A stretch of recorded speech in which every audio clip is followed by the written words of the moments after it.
wonderful moment. Try time, heartache and heartbreak. Up it goes. Oh, that is stunning. Could you believe it?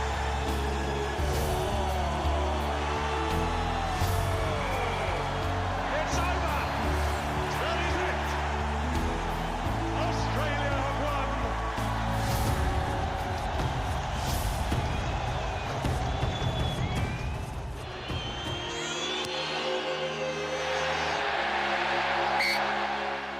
And so it is. Many have come and most have gone. Into the rearview mirror of a rugby roller coaster we cast our sights. The early rounds of this heavyweight title fight had contenders dodging and weaving, ducking and dancing, calling on every ounce of their courage and playing for their lives. Yes, some significant blows were delivered. Some we expected and some we didn't. How can you put a price on pride? The spirit of a flurry that relies on reflex, rises from the ashes of adversity and lays a giant out on the canvas. Ah, the magic of fight night. The well-paid, well-drilled, well-oiled machines. And the simplest, the rawest, the most humble of dreams, all on the same page. One by one they fell until the championship rounds were upon us. When rivalries are such that the prize stands godlike, an emotion immeasurable enters the room, and glory hinges on an unforeseen moment, an act of brilliance, an inch of agony, or the bounce of a strangely shaped ball. Some call it destiny, and it matters not where you are ranked or how the script or the statistics read. The question is only answered in that moment, not before, not after. That moment. If you make the most of it, you might just land a punch that leaves a worthy man devastated, and an unlikely hero basking in the spoils of a victory no less deserved than any in the history of the game. For the blood and the sweat, conquistadors roar. For the same reason, great warriors weep like the day they were born. C'est la vie. They sang their songs, they came out hard, they rocked and they rumbled.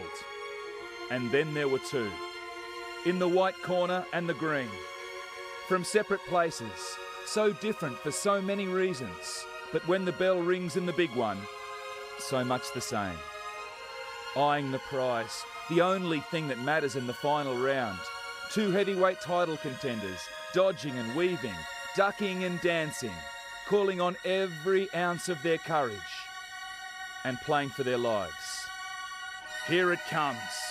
Another roar. Another Rugby World Cup final. Another page in sporting folklore. They're here despite transport strikes and chaotic days in Paris. 60,000 estimated. That's the English fans alone. They'll be at Stade de France, of course. They'll also be at the Trocadero and the Tower. And later on, perhaps the Champs-Élysées celebrating. Only 7 degrees here in Paris for the Rugby World Cup final. England versus South Africa. And vastly different paths to the final. Vastly different styles of play. Vastly different cultures in their game. And they've come from vastly different places too. South Africa, the hot favourites. But England have had all the attention because of the dramatic way they've reached this final. Ben Darwin, Ben Tune and Rupert McCall join me. We're going to talk in more detail about how these two teams shape up. But first of all, a quick look back at the third place playoff. If you missed it, certainly one of the games of the tournament. It was, and it was what we hoped for at the start. The pressure was off to a certain extent, but still they came to play, the Pumas and the French, and it was really tough and tight. We saw a little bit of argy-bargy fisticuffs. The Argentinians scored a try, the French fell apart, and the Pumas very much deserve victors. Yeah, I was pretty happy with the result, to be honest. I mean, I just think they wanted it more, to be perfectly honest, and you know, the Argentinians went about the game like they did throughout the whole tournament, waiting for the opportunities and then scoring from them. And we said the French were very ordinary, so the opportunities came. And they finished their tournament how they started, with a win over the host nation. Good on them. Well, before this try was scored, for the first 25 minutes, the French threw it round with absolute abandon, and the Argentines just stayed nice and tight, were pretty hard at the breakdown. And then as the game went on, the French defence absolutely fell to pieces. And they did The French turned up, no question, but they turned up to attack and they never turned up to defend. Yeah. And the Argentines took full toll of that. They turned up for 60 minutes. I reckon the last 20 they wanted to be home in bed, which is fair enough, I guess. But nearly every try came from a turnover, didn't it? And the French at the breakdown, well, they just weren't committed enough. And we've known in this tournament the breakdown is absolutely everything, and they just weren't competing. I don't think the harmony in the French side was all that flash. I mean, Michalak made a comment during the week about the coach, and then when Rafael Ibanez got sent off after 10 minutes just before half-time, the skipper never came back on. That was his test career. Gone. Rafa, the first player to receive yellow cards in 3 consecutive World Cups, and they nailed Chabal with that tackle. It was worth a penalty, that one too. Yeah, it was. And Coletto, one of the players of the tournament, and fitting way to finish. Scoring this try with 14 men on the field, and Argentina just were finished all over the French. Interesting, they scored double the amount of points they did in the first game. First time they've scored 5 tries in the test match against France, and the 24-point winning margin was their biggest of all time against the French. And again, the only time the French could cross the line was when Argentina were down a man. So all up, I thought just a really good performance from the Argentinians and a good way for them to finish a very successful tournament. And they've arrived. I mean, for so long, the Pumas have flown under the radar. Not any longer. They are a world-class team, and it looks like that will continue to be the case. Yeah, you're spot on. They always used to be really hard to play in Argentina, but outside of that, they were very beatable. Not anymore. And they are a team without a tournament. And I'd just like to see them get that opportunity now further down the track, more test matches. Yep, that's the future for Argentina, but there is the immediate future of sorting out the world champions this time around. After the break, we'll take a step closer to figuring that out for you. We'll be back.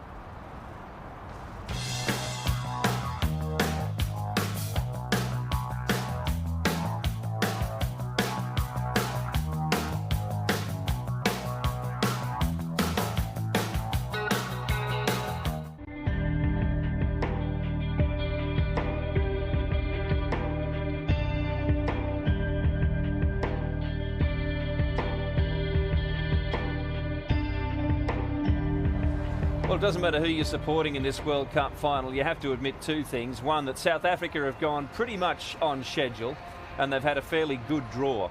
England has been a dramatic story. They've gone from being the sublime favourites in 2003 and all the pressure that went along with that to being very much the underdog in 2007. And interestingly, the players' wives were in a special bus. They've been tripping around Paris for the last 24 hours or so. Not all the 24 hours, I might add. They have slept. But they're asked on British television whether they expected to be here with their husbands for the World Cup final. And they said, no, not at all. None of us, not even the men, expected that we would be here for this World Cup final. It's very interesting hearing them admit that, because during the week the British coach Brian Ashton was asked how he thought South Africa would handle being favourites, and he said, who said they're the favourites? And the journalist said very quickly, well, the bookmakers have them as favourites. So Brian then went on and answered the question. Anyway, how did the English team shape up for this final? The answer is with a lot of confidence. Once the final whistle went on the game of the weekend against France, everyone's minds turned straight to this game, you know, and that's to a man in the squad. That's coaching staff, medical, everything was about preparing for this game. If you could see the intensity with which that happened, you'd understand that there is nothing more important to this group of players right now than this game coming up, and and everyone will be aiming to give absolutely everything they possibly have to try and win it. Don't think they don't know how to do it. Nearly half the England squad have Cup winners' medals. And it comes down to desire and desperation, elements of the game that are difficult to assess. To go out on Saturday and rely on past experiences, thinking it's going to be the same, is a pretty scary place to go, to be honest. South Africa had better not be too confident, like the French or the Australians were. Expectation can be the burden that buries you. I think so much of rugby is having that right mental place in your head. You look at your team and that confidence can take you over the edge a bit, and you think, well, we've got all the weapons, we've got all the talent, we're playing okay, we're going to beat these guys, we've beaten them the last 3 times we've played them, and you forget that you've got to play right on the edge of it. This team is here and we're fighting in the World Cup final. We want to make our own history, and everybody in the squad knows that. South Africa's 36-0 win in the pool rounds may best be forgotten, by South Africa, they arguably have less to gain by thinking about it. The most pressurised game we had when we won it was the pool game against South Africa. To lose that early is a disaster because it's so hard to come back from it. But we've proved the doubters wrong, we've proved ourselves wrong, and we've fought our way out of a corner. We're now 80 minutes away from doing what a lot of people would have considered impossible, and there is a lot of belief within the squad now. Coming off the back of that win against the Aussies gave us huge amount of self-belief and confidence that actually we can compete with the better teams. It's England v South Africa. To be honest, whatever's happened in the past, it doesn't really count for anything.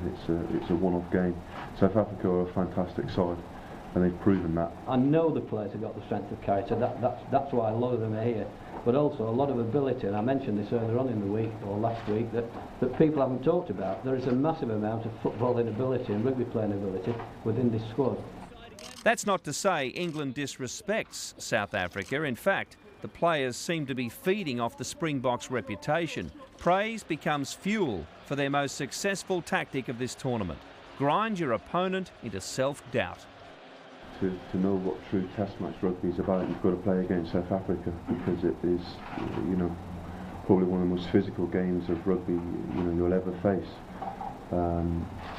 And I think the scary thing, looking at their side is one, the experience that they have, combined with just the power and speed, whether that be back row or in the backs. They've got kickers who not just kick for posts but kick for corners. They seem a very, very complete side. In a lot of the games that they've played, the pack is massive. They've got a great set piece. They've got some big players, some big ball carriers, and second to that, the likes of Habana and Peterson in the back three with Montgomery. They've got some attacking weapons there as well. So it's they can attack from anywhere. It's going to be a difficult game. That's international rugby. That's having to be physically very, very much up to the challenge, but then also to be able to maintain that physicality, but be able to have your brain switched on to make composed decisions when it counts. And I think South Africa have shown that better than anyone, which is why they're the team that hasn't lost a game in this tournament, and they're the ones that have beaten some very good sides, but they've beaten them well. Well, last time we played him, actually, I don't think Skulkberger was playing for him as well, so expecting an even tougher challenge down there. But we've improved lots since that first pool game in certain areas. I mean, I think our scrum was very good against them. Our line-out was pretty good. We know they've probably got one of the best line-outs in the world. And as you expect at international level, and especially South Africa, it's always going to be a physical battle there. The mentality of the South Africans, when we get to this stage of a tournament, they won't freeze. They won't freeze at all. They'll be hanging on in there till the 80th minute, just as we will, what should make it such a fantastic occasion. Yes, I agree with Brian Ashton there. South Africa has scored nearly twice as many points. They've scored nearly 3 times as many tries, but their average number of mistakes per game is 10.2 to England's 7.3. I think there might be a clue in those numbers there as to how England is going to go about winning this game. As Yannick Georgian said after they defeated the French, the English did not do a great deal against us. They just waited. They waited with Johnny Wilkinson, the man behind the chariot. There is no surprise as to how England is going to play. And Martin Johnson, we got to those the Visa Legends press conference at the start, the 5 representatives from the big nations, and Martin Johnson was the only one who didn't tip his country. So, but all of that doesn't matter. What Phil Vickery said, this is a unique beast, this Rugby World Cup final. And, absolutely. And there haven't been many blowouts, have there, if you look back through the years? And I was just going to say, Woodsy, that the game has actually gone back to the early 90s, where we talk about field position, getting inside the opposition half, set pieces, and then scoring points. And both these teams, England and South Africa, have won World Cups in the early 90s. So. Only other team to get to a final after losing a game was England in '91. They did lose that final to Australia. This is the compilation of their head-to-head records. As Vickery said, it doesn't matter. That's just finding patterns in the chaos. The one that was going to matter is what happens tonight. There's two statistics. One, the scores of each team, and basically who's up at the end. And that is the focal point for both coaches, is getting the players to concentrate on just that, what takes place in the 80 minutes or so. And here are the players the coaches are referring to. There's no question that the South African scrum is going to be in some deep trouble tonight, and it's how they stop that as much as they can. Victor Matfield and Bucky's Boyter are the best 2 second rowers probably going around in the world at the moment. They're extremely good on line-out defence, and the back row is world-class. South African back line unchanged. They're settled, composed. Probably the only player that can be rattled is Stain, so England need to target him. Montgomery, leading point scorer in this World Cup, 93 points. And he's going to have a massive battle with the boot with, of course, Johnny Wilkinson. Well, he's averaging 80% of his kicking, Percy Montgomery, from both conversions and penalties. Johnny Wilkinson's averaging 61%. So that's an interesting factor, but really, if Johnny gets enough opportunities, he'll kick enough goals to win the game. And the only way he's going to get opportunities is through this forward pack. The scrum time, we mentioned they're absolutely outstanding. Now, it's going to be up to Ben Kay as to whether they defend in the line-outs, staying down and counter-mauling, or whether they decide to get up in the air. And that could be a real surprise for the South Africans if they do. Only change in the back line is Cueto in for Lucy. Cueto actually plays his club rugby with Robinson, so there's a little bit of a combination there. This man, I think, has been a little bit underrated in terms of the revival of English rugby. Everyone's talking about Johnny Wilkinson. Well, the reason Johnny Wilkinson can do what he does is because this man gives him the time to do so, and that's going to be very important tonight. A year ago, he was sacked by his club side. Yeah. Andy Gomersall. I think he's fantastic. He came on at half-time in the 36-0 loss, and he just has not looked back. Tremendous performance. Here are the benches. Yeah, he'll come up against Foray du Preez tonight. That'll be a big challenge. The benches, well, listen, one of these names from one of these benches could decide this match. Whether it's a turnover or a big tackle or a try, it will play its part. Delalio, the experience for the English, and an interesting one. Bobby Skinstad's been left off for the box and Vickers van Heidendorp. Yeah, I think that's because their ability to turn the ball over. Bobby Skinstad's more of a ball-running 8, whereas Van Heerden could give them that late in the game, and ability to turn over Habana. Yeah, I'm a little bit concerned, I guess, if Wilkinson or Cat get injured with very inexperienced Toby Flood covering them. And in these games, if it's close, last 10-15 minutes, experience counts for everything. This is one of the only tries South Africa have scored through building pattern. It's just a flow pattern they use during the tournament where they just keep going the same way, and eventually you run out of defenders. Brian Habana, who we saw scoring a try before, this is Victor Matfield, and the skills of the big man sensational to the other winger. But if Habana scores tonight, he'll go past Jonah Lomu from 1999, that record of 8 tries. You probably couldn't get 2 players that went about what they did any differenter than those two, than Jonah and Brian, but both magnificent athletes. Now, this shows a little bit of the danger for England, because if England try to attack in a grouped way through the forwards, the ability of the South Africans to turn over and shift, you can see they're all in one part of the field, and that's the thing with South Africa, they can always go. And their line-out defence against Argentina was unbelievable. The only chance really for England is at the front most of the time, because they've got Matfield and Smith at the back, putting huge amounts of pressure on. Here's England in action and smashing Australia, particularly at the breakdown. That might have been, the scrum dominance score might have been a little bit of a deception in terms of assessing that game. It was really at the breakdown that they completely dominated this game. And, sorry, Dorian, how important is this breakdown clash going to be? I mean, England have come so far from that debacle against South Africa in their first match. So they're both actually really good now at the breakdown. And that referee there, Roland, could basically decide the entire game as to how he referees Berger and Smith at the breakdown. If Berger is allowed to do what he wants to do and get those turnovers, South Africa will have an opportunity. If England can control the ball and they can stop Berger getting it, and if Roland decides to penalise him for coming in inside or being too hard on the ball, there's an opportunity for England to win the game. And Berger didn't play in that 36-0 win that South Africa had over England, just making it a little bit more interesting.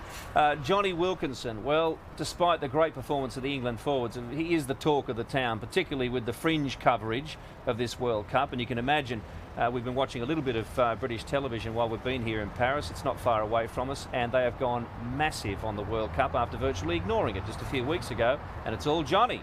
What does he have to say? He's an interesting character. I don't think I've ever played in a game, Newcastle or anything, where I haven't had a kick where my heart's been racing, beforehand, and that goes from when I was 18 years old and before. That's in my eyes, that's the life of a goal kicker. Because it's consistent, you can almost use it as a slight comforting factor as well. The fact that it's going to be there, so it's not going to be any different. It's going to be tough, just like it is every game. But that's it's been there for a long time. I'm enjoying being here, and I'm enjoying the enormity of the experience of being part of this team, this squad, this coaching group, this adventure, if you like, is fantastic. And I think the 4 years has allowed me to, like I say, at times just to step back a bit, step back out of the obsessional kind of bubble that I was stuck in at times, and step back from that, and hopefully at the right time to step back from that and get a better view of what's going on, and be able to a little bit more control over my emotions and things like that. But to be honest, it's I say that, and then Friday comes around and Saturday comes around and doesn't feel like much has changed at all. But I guess that's, in a way, like I was saying earlier, is kind of the comforting factor of knowing that some things will always be the way they always are, and that's the fact that when you're so desperate to give your best, to give of your best, and to do what you can for your teammates, you don't want to let anyone down, you're going to encounter the same kind of feelings, and for me that's the bit that hasn't changed. He's an interesting character. I mean, early on in his career, he's got a compulsive behaviour, and early on in his career he literally used to kick every single day of the year, including Christmas. It was a bit of a thing going around, but then he started to get some sort of groin injuries, so he had to pull back on his kicking practice. So he learnt 2 languages, Spanish and French, and learnt 2 instruments, like he learned how to play the piano and the violin. So yeah, he's a bizarre boy. So you had to put that energy into something other than kicking. He's got to be doing something, yeah. Yep. He's very publicly self-analytical, but I guess he spends a lot of his time in the public, so that might be the best he can do. Time to hear from the South Africans, and as I said, they are favourites, but in spite of that, they've had a fairly low-key approach to this final, and I think that's just where they wanted to be. We've had an interesting run-up. We've gone into every single one of our games at this World Cup as the favoured team to win, and I think mentally that's probably given us the most sort of confidence in the fact that we've been able to pull through on that tag throughout the tournament. We can't change anything now. And the reality is we've been working for 4 years for this, and now to start trying to cram in and do extra things is ridiculous. I mean, they know exactly what they've got to do. As I said in the beginning of the week, they've won Super 14 championships, they've won Curry Cups, they've won. You can't. This is just the same as it is every single week. You've got to make sure you're prepared properly for a test match. All the other things are immaterial. In terms of just our performance in the pool stages and where they are now, I remember sitting in the press conference afterwards and saying to people, if you look at the role of what a number 10 does in international rugby, and to lose 2 number 10s in the build-up to the South African Test match, they lost Ollie Barkley and Johnny Wilkinson, and then had to decide whether they were going to play Michael Catt or Andy Farrell at 10, and then decided to interchange them. I think you've got to be fair in saying it's not fair on any international team to have a lead-up into a Test match like that. So I don't think there's anything other that they've changed. I think they've just got, they've got their number 10 fly-off back, and obviously, they can now play a game accordingly to the fact of the guy that they've always had in their team. And that's a massive advantage to have. I think when you look at, you just got to look around this room to see how big this World Cup is, and when you get to a final, how big the stage is. So to have guys like Delalio and Wilkinson and Robinson, and Catt, Vickery, just to mention a few, Corrie, all those guys who've been there and won a World Cup, I'm sure it's a huge advantage. So it's going to be a completely different outing for us this weekend as it was in the pool game. So Jake White doing his best to try and make his team the underdog. As hard as they try, it's not going to be easy, Jake, sorry. And I think we've just about run out of time for you to do that. What about Nelson Mandela? We mentioned it on the World and Union program, and indeed during the third place playoff game. There's all kinds of rumours floating around. What have you heard, guys? Well, no sign of Nelson today in Paris, but don't write it off. I mean, you saw and you were seeing what happened in 1995. He means so much to the South Africans. His presence is already there. He was here in Paris at the start of the Rugby World Cup, and you wouldn't be surprised maybe to catch a glimpse of him tonight. And for big matches like this, so much of it is won, in your head in terms of how you go about the game and how you get motivated, and so you'll use any opportunity you can to fire your players up more than the opposition, and obviously he means so much to the South Africans. We're going to have some deep analysis of how these teams play after the break, just to give you a bit of an appetite for the Cup final. It's coming up very, very soon, but something to chew on as we go to the break. No team has ever been behind at half-time and won a World Cup final in rugby. They've always been in front. That's something to look out for. We'll be back soon.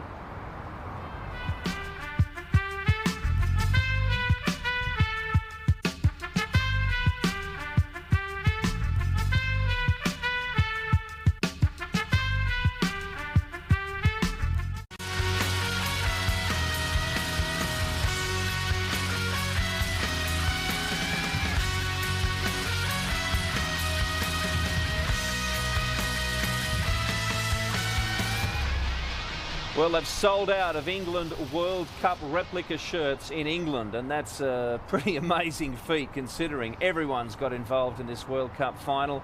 And the difference, I guess, between 2003 and 2007 is that a lot of the English fans can just zip over the channel in spite of the transport problems. Some of them have actually driven over and try and get involved in the atmosphere here. If they can't get to Stade de France, they're on the streets, and that's where Emily Barker's been. Well, it's the eve of the biggest game since 2003, and there are hundreds of South African and English fans here at Rugby Town. They're all eagerly awaiting the big game tomorrow. Boys, who's going to win? How are the boys going to go tomorrow? Oh, we're going to kill them. Seriously.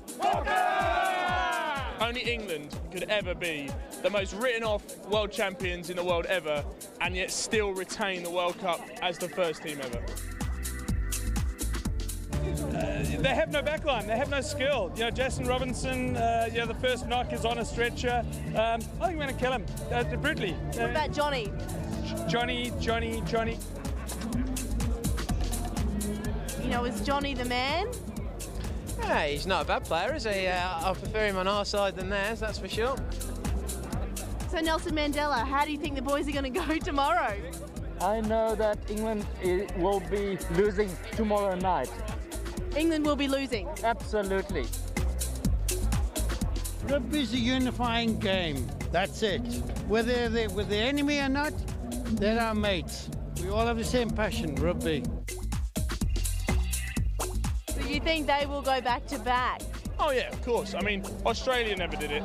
New Zealand never did it. South Africa never did it. I think only England can ever do it, really. Let's remember that South Africa smashed you guys 36-0 only a month ago.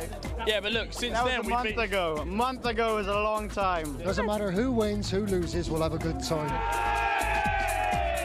I mean, we've beaten Australia since then. We've beaten France since then. I mean, they're two of the best teams in the world. And, I mean, we got South Africa in the final. I think it's all the way forward for us, really. So do you think the English have got what it takes? Certainly. We're going to thrash them. Now the truth comes out. Not friends anymore. It's going to be a walkover. It's going to be at least 15 points to South Africa. You think? We're going to beat them. We're going to beat them. Sorry about that. Sorry the Aussies had to go home so early. We needed them in the final, but they're not here. Wilkinson in the last minutes of the game, like 4 years ago. No, we don't want to repeat of 2003. I can't remember who we beat, though. Neither can I. Looking like a true Aussie. There's been a lot of fans from a lot of countries coming to Paris for this World Cup, and I have to say there's been massive security from the French. They've had all the precautions taken, but the fans have been extremely well behaved, and we expect more of the same at this World Cup final. One of the very, very few places that we find hard to take you at this World Cup and that the fans would really love to get the atmosphere from is the dressing room. It's one of the most sanctified places in world sport, and the door will show us the way in.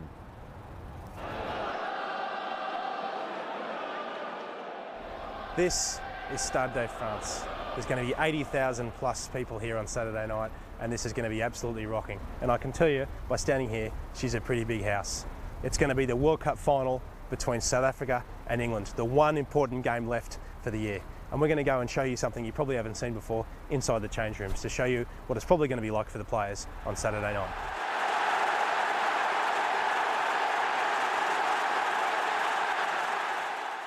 So here we are in what will be the South African change room for the World Cup final on Saturday night.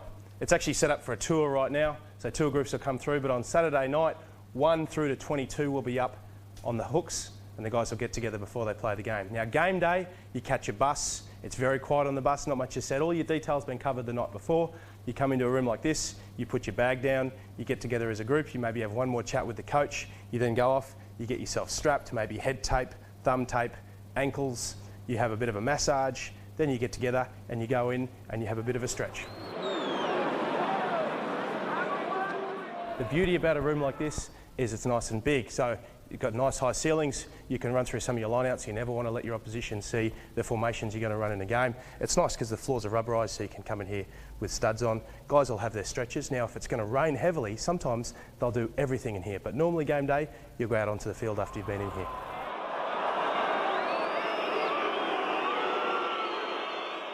So So here you are in the tunnel before the World Cup final, and I'm sure the nerves are going to be absolutely enormous. The guys have a bit of a different scenario in that the opposition is lined up right next to them. You probably find the guy you're going to be playing against, if it's a loose head prop and you're the tight head prop, you know you're going to have a crack at each other that day. But again, it's about simplifying, keeping it down. What have I got to do today?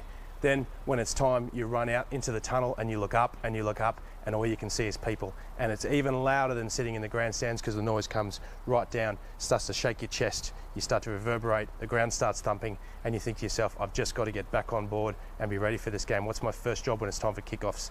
But before then, you've got to have the national anthem, so you've got to keep it nice and calm, be proud of your country, be happy about what you're doing. But again, once it's all over, you've got to play a game of football, and that's your main focus.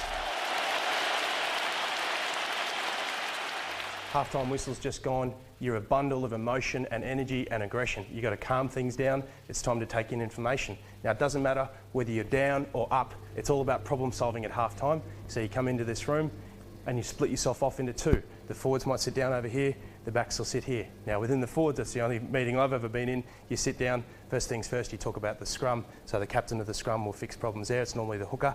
Then the line-out jumper might be Victor Matfield. He'll be saying, boys, this is what we're going to need to do in the line-out. This is the changes we need to make. Then you'll talk about the breakdown. Another couple of minutes, maybe get a drink in, maybe talk as a front row about something you've got to fix together. Then you get back in as a group of 15. Remember, you only got 10 minutes at half-time. Then the captain or the coach will have a bit of a chat to the boys. Single issues, again, problem solving. This is the plan. It's always 80% about what we're going to do in the second half, 20% about what's gone wrong. So it's all about the game plan coming forward. Get yourself right, maybe change your jersey, take in some drinks, be ready to go, replenish yourself, back out in the field, time to play again.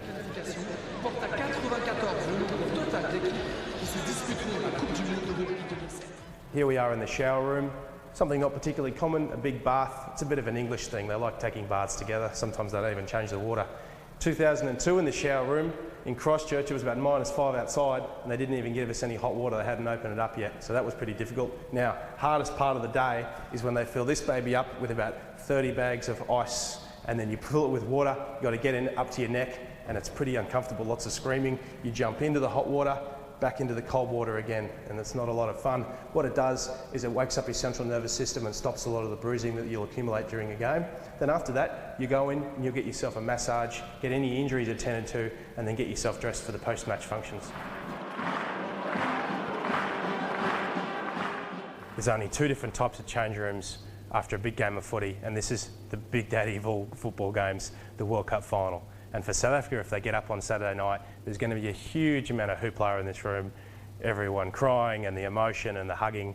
A lot of politicians try to get into the room. Basically, everyone you've ever met who's got anything to do with rugby tries to get into the change room. Sometimes you get a little bit of royalty. You've got to make sure you got your pants on, otherwise you get yourself in a little bit of trouble. There's a lot of hoopla, and if you've won the cup, and not many guys have got to do that, you get to drink from the cup. You put a bit of beer in it and you drink from it, and there's a huge amount of celebration and there's satisfaction and relief for a lot of guys. Now, a losing change room is an entirely different scenario. It's very, very quiet. No one comes in, the door gets shut. There's the 22 guys, you look straight down. No one says a word to each other for a pretty long time, and it hurts. And I can tell you, when I was around the Wallaby change room when they lost to England in the quarter-final, that room was a morgue.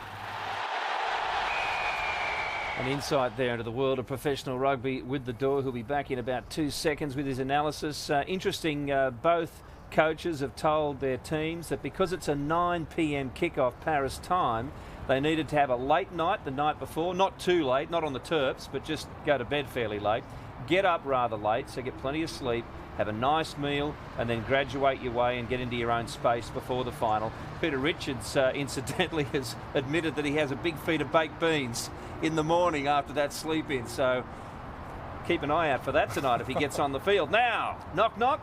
Who's there, Bill? The Door, with his analysis of both teams for the World Cup final. Take it away, big man. Thanks, Woodsy. Excellent joke. Okay, here we go. We're going to look at South Africa, England for the last time, starting off with South Africa. The thing about this South African team is no matter what happens, they can always get themselves in trouble. They've got the kind of out of trouble. They've got the weaponry to do it. Have a look at Habana here. Completely unstructured play. Bang. Step off his feet. Huge acceleration. They've got Peterson and Habana on the wings, and their ability to finish tries is pretty remarkable. Scrum time, that's going to be a totally different scenario. They've been getting himself a huge amount of trouble through the tournament. We've talked about John Smith's shoulders. It's a big issue there. You can see his right shoulder way too high, gives the hooker an opportunity to get right underneath him. Pressure comes on. There's actually a turnover, one of 9 England have got during this tournament there. Now, this is South Africa's ability to think on their feet. Farid Priya here, he's just going to run around, grab the ball, run in an arc, and he's already looking for an opportunity to score. So let's just have a watch as he goes around, picks up the ball. He's already looking, what's he got an opportunity to do? The penalty's been given. Bang, kicks open field. Backline runs onto the ball. And it's just that ability to see everything across the field, to look across, and almost a try he scored, except a bit of a butch up on the foot down. So he's one of those players. Eddie Jones says he's unbelievable, his ability to sight. Now, what goes on in the mind of this bloke with a haircut like that and a set of teeth like that? Question mark for me, but he will have a massive impact on this game. He didn't play against England, and I think he could be the turning point between the two sides. Butch James, his kicking game has really improved the last couple of years. He's not just a player that keeps his arm down at tackle time. And have a look at this roost he puts on here off his right foot. Pretty impressive. I think this could be a real tangible difference between the two sides tonight. Obviously, Johnny Wilkinson's got that kind of weaponry as well. And Boyta was playing here at tight head. Obviously, CJ van der Linden is playing at tight head, but the South African tradition is going sideways at scrum time. You look, he's heading straight in towards Regan here, the hooker, and that could get them in some serious trouble. And you can see they're already sideways. Sheridan putting on a huge amount of heat, and he's also dipping his right shoulder there. Now, opportunity to counter-attack. Now, let's have a look at how South Africa play. They love this ability to turn over. Now, there he is again, Schockberger. This is against Argentina. He obviously didn't play against England.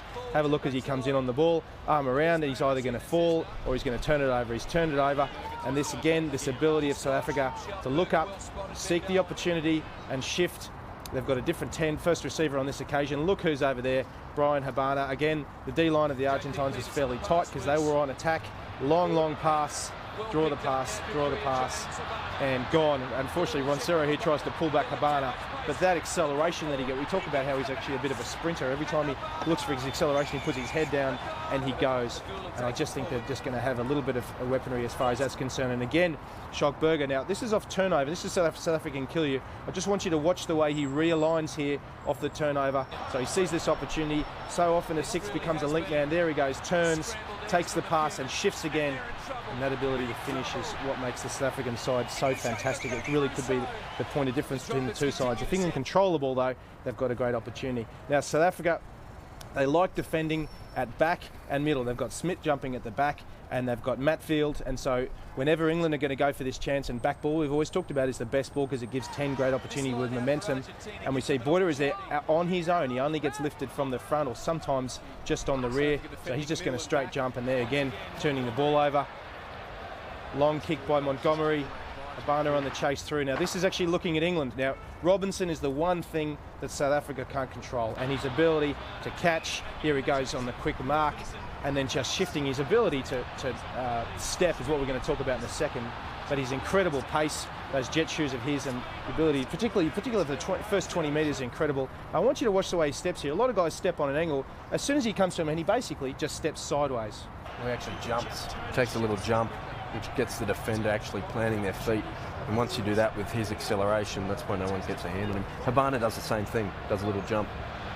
Now, the English, I don't think they're going to go up that much at line-out time. I think they're actually going to try to ring round one side and then counter-attack. They do this particularly well here against the French.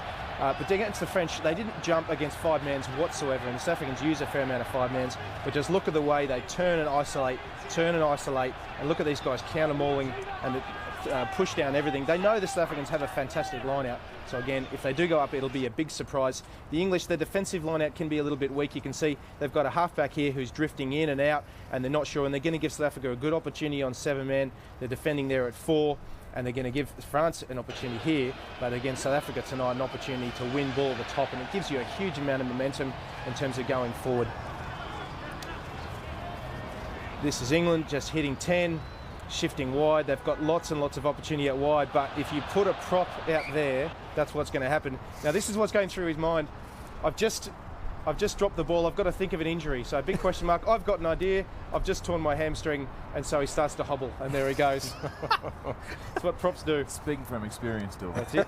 South Africa have stolen 20% of their opponent's line-out ball at this World Cup. England have lost only one scrum. They've pinched 9 of their opponents. So that gives you an idea of the balance in set piece, scrum versus line out. That's another aspect of this final that makes it so important. We'll take a break. When we come back, we'll be getting you to Stade de France pretty soon. Great scenes here in Paris for the final.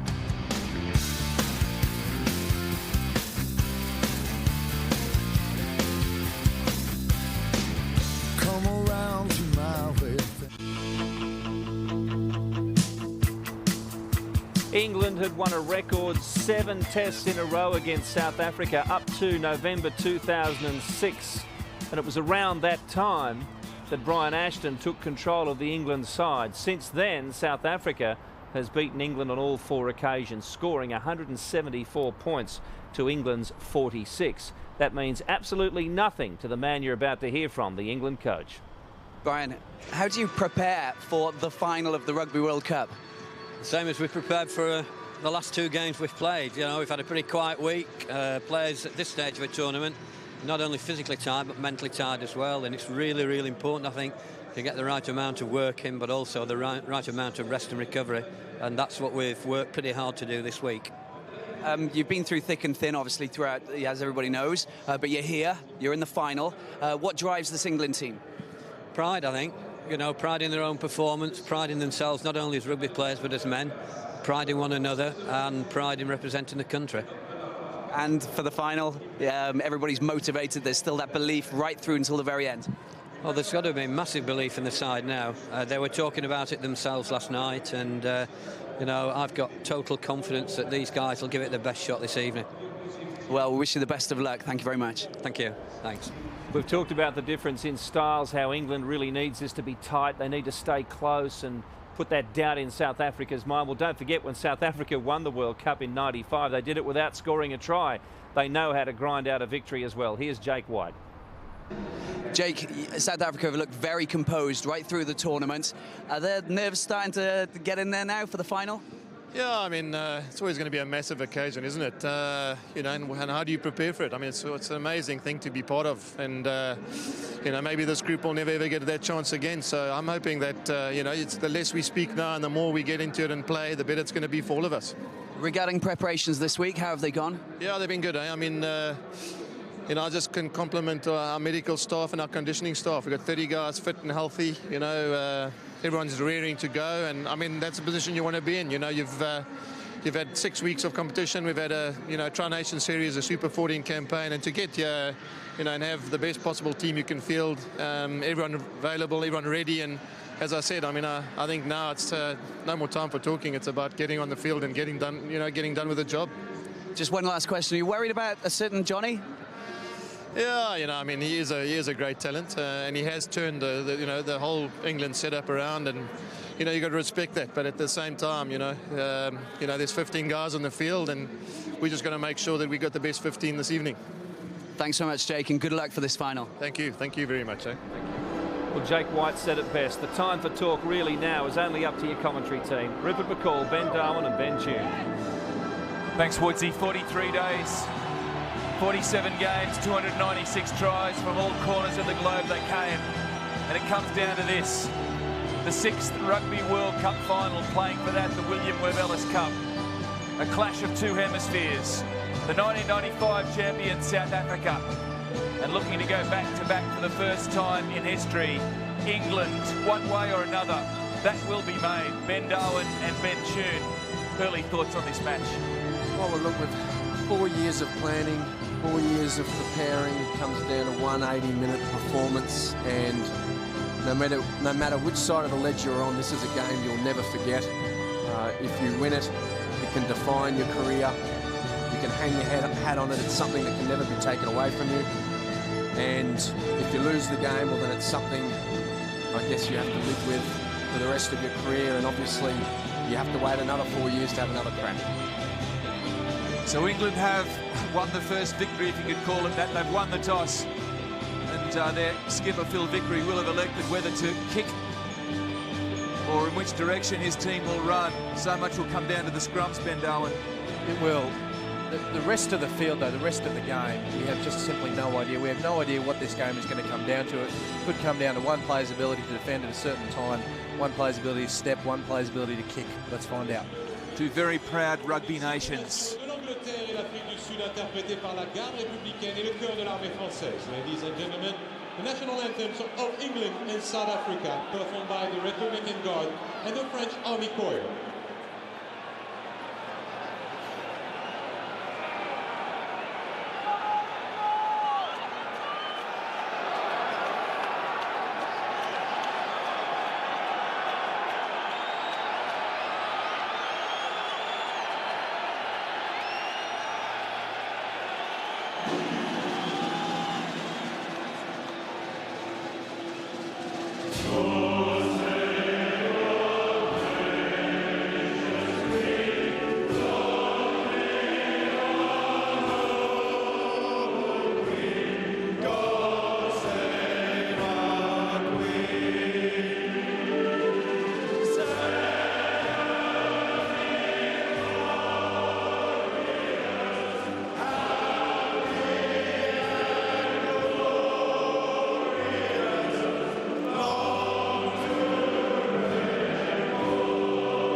The power of song, every dream, every emotion, every ounce of adrenaline about to be converted into 80 minutes or more of a Rugby World Cup final, and Alan Rowland from Ireland will stand in the middle.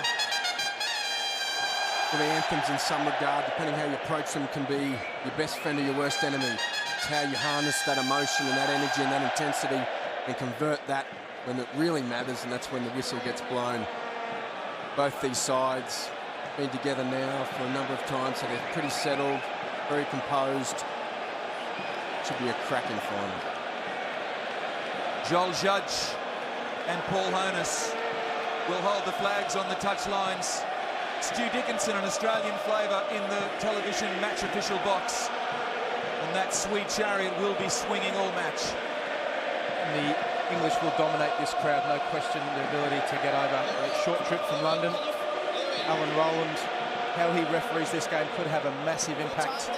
He's not too bad at the breakdown. He's going to be pretty hard on guys coming in from the side, though. Played 3 tests for Ireland between 1990 and 95.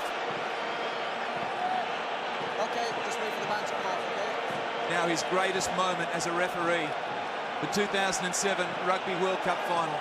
And at this point, you just simply want the kick-off to happen. Once you're in the game, it's easy. The pressure beforehand, the build-up is absolutely enormous. You just have to play. You've got to get your hands on the ball. That's right. Your first involvement is all you're thinking about. Your first catch, your first pass, your first kick. Let's get it on.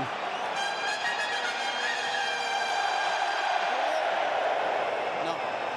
Johnny Wilkinson, the boot that paved the way for England in 2003. Okay. Stewie? Okay, Will let's they get time join on, so. Australia as the only dual winners of the Rugby World Cup, or will it be South Africa?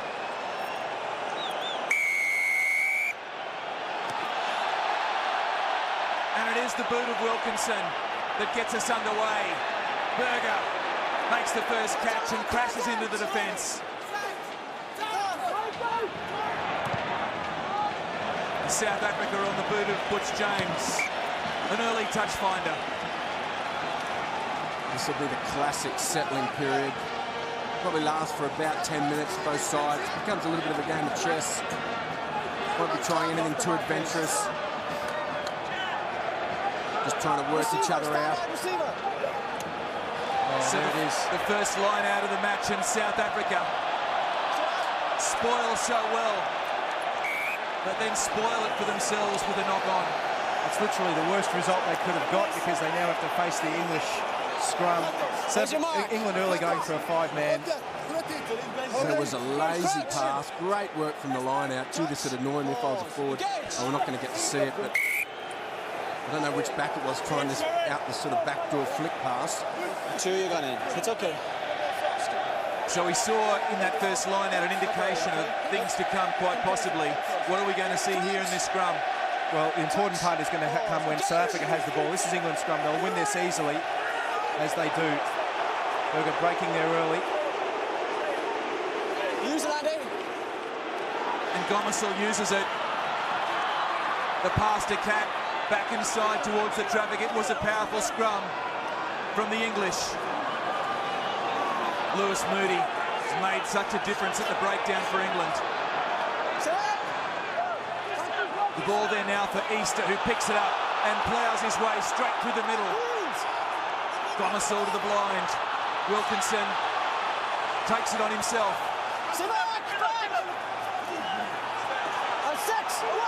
So the English with early possession.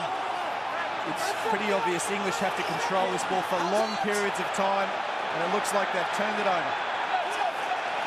The turnover was affected. And the left boot of Percy Montgomery. We've seen it so many times over the seasons. That's a first sign that South Africa obviously very keen to dominate this breakdown. The first little sniff they got that there could be a turnover. They piled 4 or 5 players into that breakdown and caused the turnover. Great work. England's first attacking line out was a 5-man. They're going for another 5 flat. They fake and they go to the back. And they turn it over again. Victor Matfield, arguably the greatest line-out exponent in world rugby, turns it over for the Springboks. The kick was deep. Mike Cat, under the pressure of JP Peterson, will bring it back for a 22 drop. The thing was is that England were faking, but the movement was so slow it became a pretty easy read from Matfield. Yeah, I'm still disappointed. 2 turnovers now South Africa have got from lineouts. Didn't make the most out of both those opportunities. That kick from Dupree was way too long. Now Wilkinson's going to boot this all the way back down the other side of the field, or at least make it contestable. So the kick is high, and England were there when it came down. Mike Cat once again assumes the kicking duties. Percy Montgomery wrong-footed. He had to scurry Percival Colin Montgomery, but once again he finds his touch. Well, this game's got everything we expected so far. English dominance at the scrum, South African dominance at the line-out, turnovers, but it's who can use these opportunities more. And that has gone according to the script, those 3 aspects. The Bok line-out have won 2 against the throw. The English scrum on the front foot, and the South Africans at the breakdown. That time England do well. They come away with it through Simon Shaw. No, stay there, stay there. South Africa counter-rucking hard here, just trying to put this pressure on. Box kick from Gomersall. Peterson leap side. There was a question mark over the Saki tackle. No, it was great work from Saki. Well timed, good patience. They're the type of little things in a World Cup final you can get a bit carried away. You race through too quickly, give away a penalty. Good work, Saki. The quick tap from Brian Habana. It's played on quickly by Jason Robinson, and Robinson, the high kick and chase. Habana was back there for it, and he puts it on the boot. One bouncing into touch. Well, I guess the way the line-out's going at the moment, you're probably happy to take a quick line-out. That's avoid Matfield at all costs. And it gives your kickers so much more freedom if they know they can play with that touchline.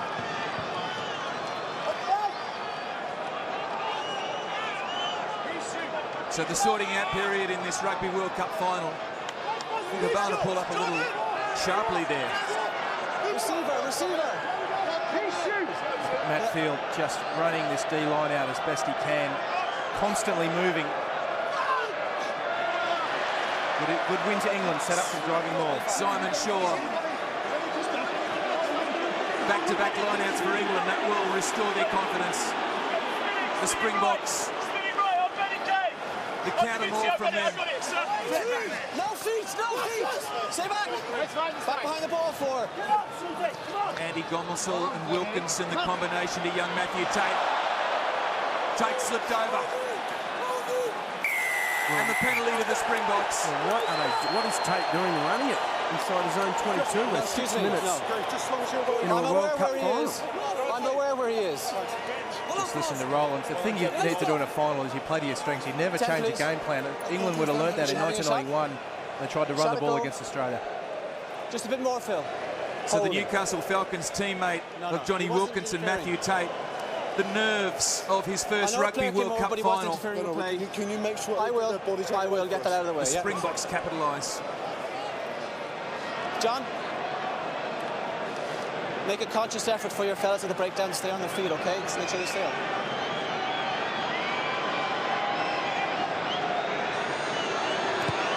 So Percy Montgomery kicks the first points in the 2007 Rugby World Cup final.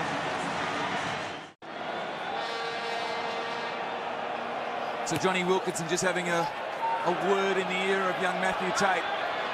Great work, Paul Saki. Sacked the quarterback in Dupria. Behind the ball, Tree, behind the ball. That is just genuine speed from Saki to get there when the ball did. Don't pull him in. He's behind the ball. So Butch James plays halfback. And once again, the pressure is relieved by the Springbok fullback. Okay, Homer. South Africa are lucky they got the right foot of James, the left foot of Montgomery.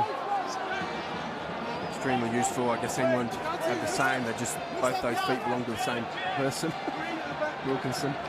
England have kept running the same setup. There's 5-man. They watched South Africa struggle defensively against the last game that just ball went to Sheridan there. They still haven't got anything clean though off this line out. So the scrappy line-out ball is reconciled, and Wilkinson hoists it high. Comes down for Montgomery. He went without it. Habana cleans up. This time for a Dupria. Mike Cat was there to accept the kick and return the favour.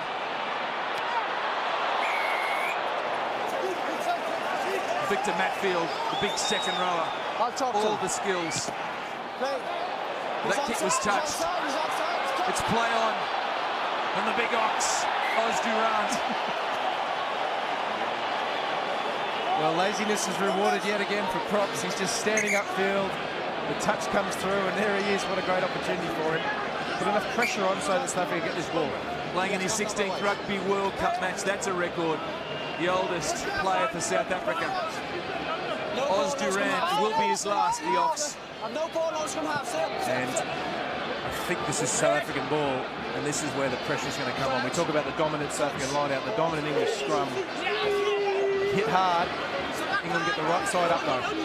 Russo wasted no time in collecting it from the back of the scrum. Dupria was under pressure. Somehow he managed to stay in, but not for long. Yeah, that's great work. I think that was Gomersall, his opposite, came flying through. He did a little dummy, but he only had one place to go, and that was down a very tight line side. And the English forwards all over him like a rash. You'll notice how Easter there, quickly after this opportunity, looked for a quick line out because this pressure was on them so much. They're just trying to get it in any way they can. Now they go for 7-man, so they've changed their options. So 10 minutes gone in the big one. Once again, it's scrappy for the English. Back behind the ball. It's right. Andy Gomersall, he got his kick away. No problems at all. JP Peterson fumbles and Simon Shaw was there to collect. Mike Catt took it on from him. Gomersall sends it out along the back line. Wilkinson lets it sing. Tate this time does better. Johnny, Jason Robinson, Billy Wiz, and the tackle from Habana on Saki was effective to say the least. And this time England earned the penalty. I think it was for Peterson lying on top of it, not rolling away. He's made the tackle. He's got to roll away, give Saki an opportunity to put it back. Decision? Great tackle from Habana. Having a shot, please. Great tackle. I'd love to see these two, Saki and Habana, have a foot race. Look at that, good driving tackle. Now Habana just lies back on here. We'll see if they give us the replay. It's a good tackle though, isn't it? Who would you back? Who would your money be on in that golden slipper? Saki I reckon or Habana? Over 40, Habana. I don't know, Saki seems to me takes a little bit longer to wind up, but once he does, he's pretty quick. Ryan Habana has done the 100 metres in 10.2 seconds. Oh, that's pretty fast. Ben Dillon, how have you gone over 100 metres? Anywhere close to that? Depends on if there's a buffer at the end. 10.2 minutes. Well, Wilkinson has the chance to level. The greatest point scorer in Rugby World Cup history. 243. Make it 246. It's 3-all.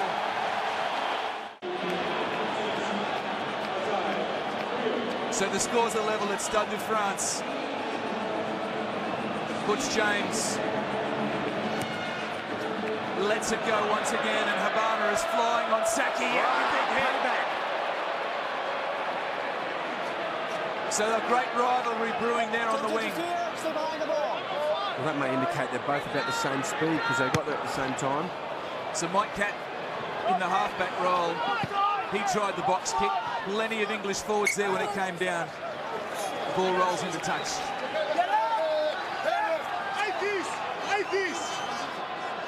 Well timed.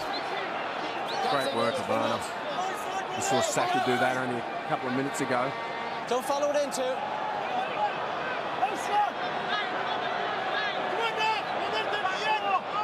John Smith is 48, Kappa skipper. That's a record. Works so well with Jack White and the young man, Francois Steyn. He took the hit, Steyn, but he turned it over. Now Gomersall. He can't put it over the head of Montgomery. Retreat, Green. Percy sinks the left. Back to Gomersall. The dummy finally throws it. Billy Wiz runs into a wall of green.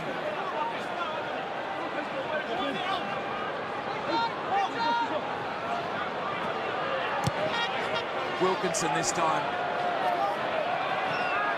Once again, touch not found, and Butch James was waiting for it. He trips over in the chase. Well, he maybe was tripped. Well, that's what the referee's claiming. I saw that. Let's have a look. There was a trip. There was a trip. Excuse me.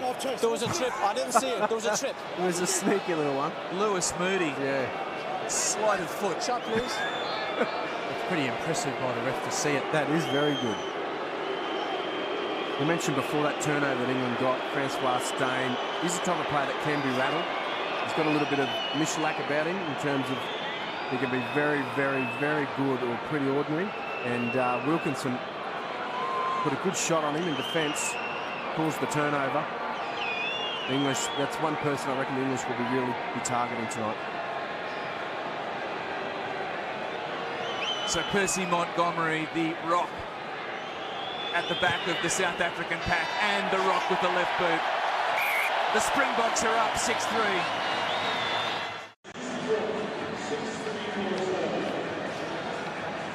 South Africa, 668 caps amongst them, the most experienced test side ever, and Percy Montgomery contributes significantly. Schalkberger's there as well. Blonde on blonde. Dupria and James.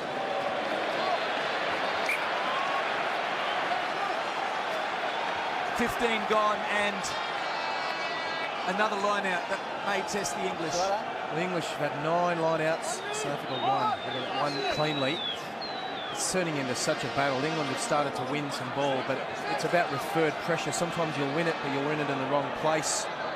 There we go, England with nearly 60% of the territory. They need to convert that into points, though. Lewis Moody, the crazy horse, back inside the shore. Gomersall finds one of the big boys, crashing it forward. That was Phil Vickery, the captain, and the field goal from Wilkinson. Listen to the crowd, they don't sound too excited. Out to the left.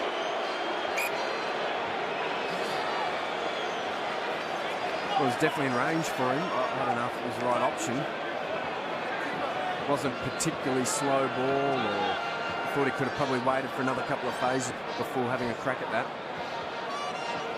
England were the first Northern Hemisphere team to win the Rugby World Cup. Last time we played for it in 2003 in Sydney. Tonight in Paris, Stade de France.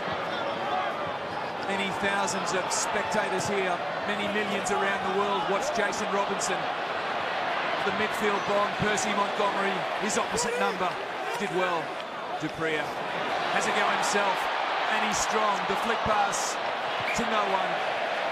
He's thrown 2 flick passes tonight. The first one was off a line-out turnover.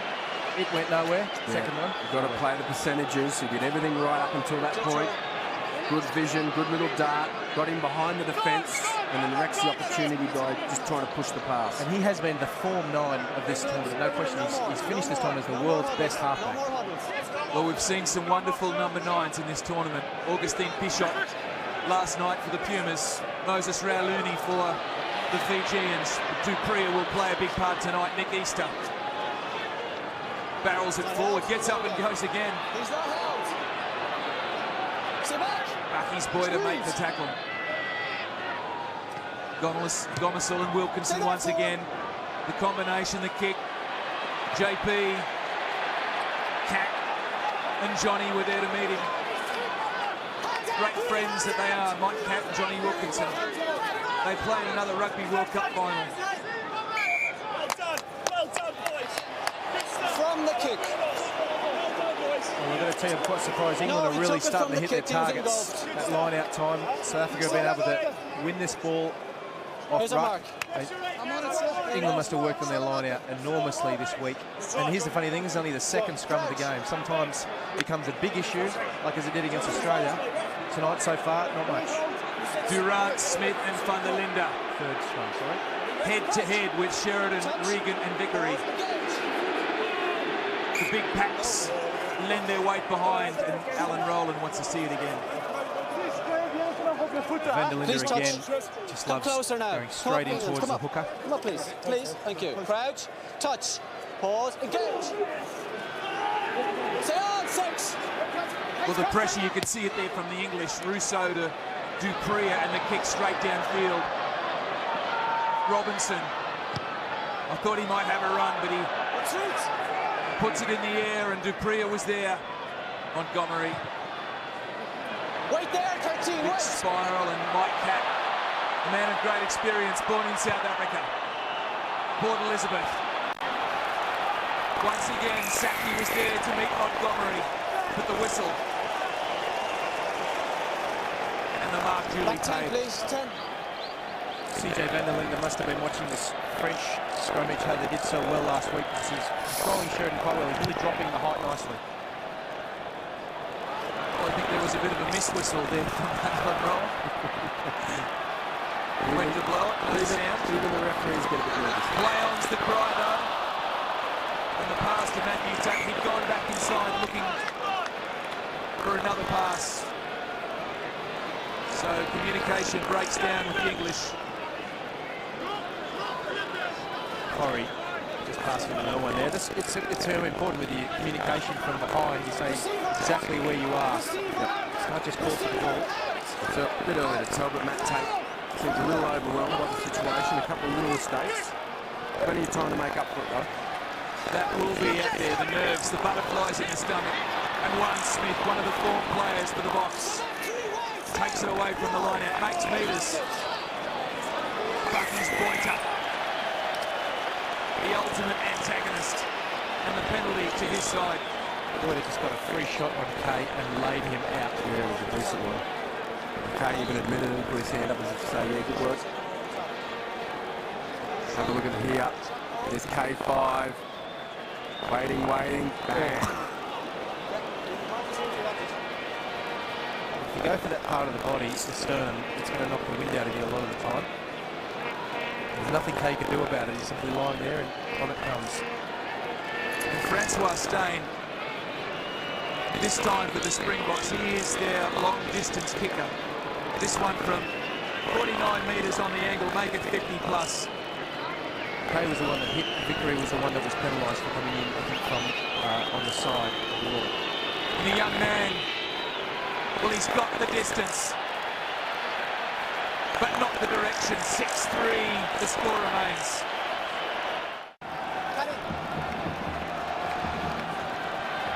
So Johnny Wilkinson this time with the shallow kick, and Saki, the quick catch and pass infield. Gomersall, his option once again is to kick. Montgomery was Percy on the spot, puts James, this time a different kick. He allows it to bounce and James comes away with it.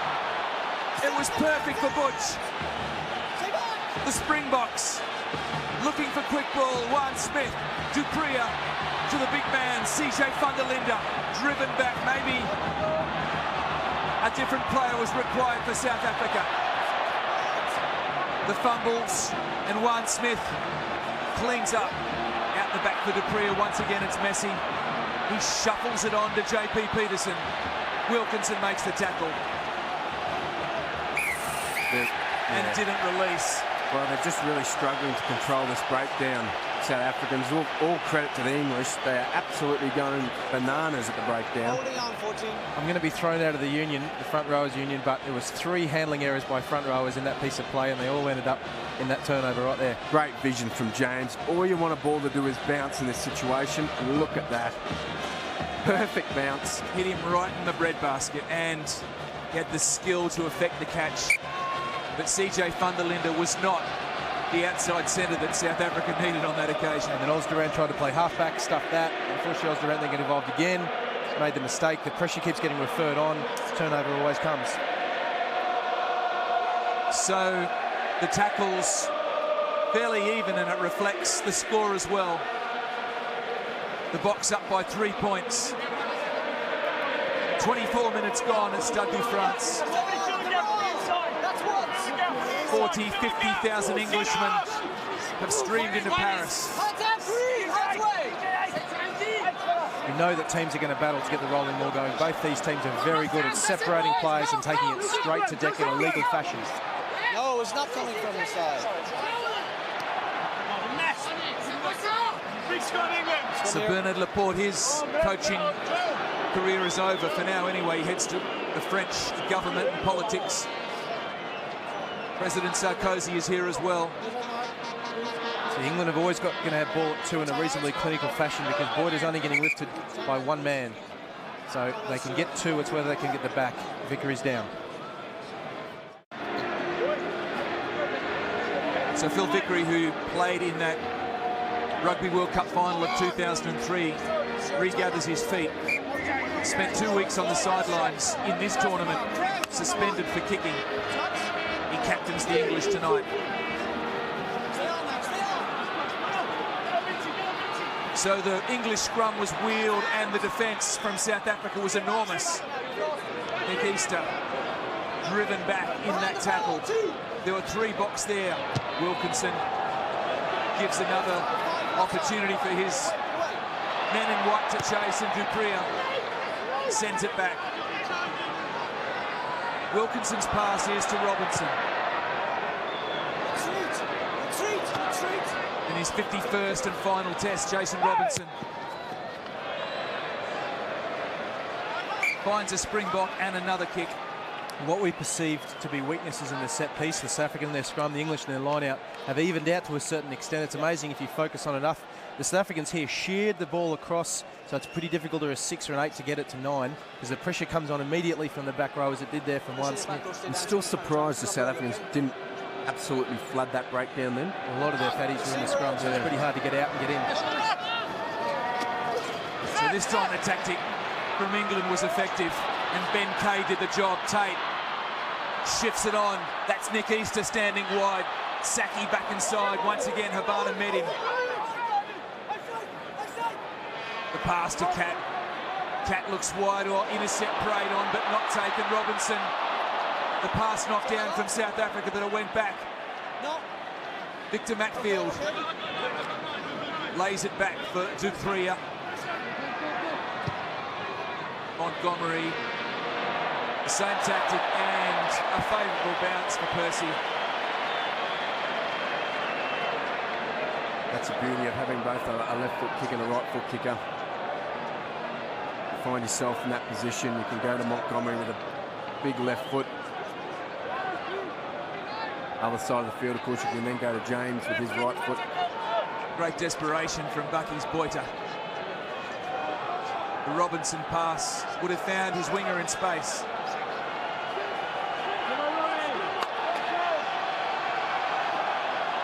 So an English line out, and Regan finds his target, Martin Curry. He's had his broccoli for breakfast. The soul of his English boys. To the oohs and ahs of a sea of white in the crowd. Lewis Moody breaks away. You broke away in front.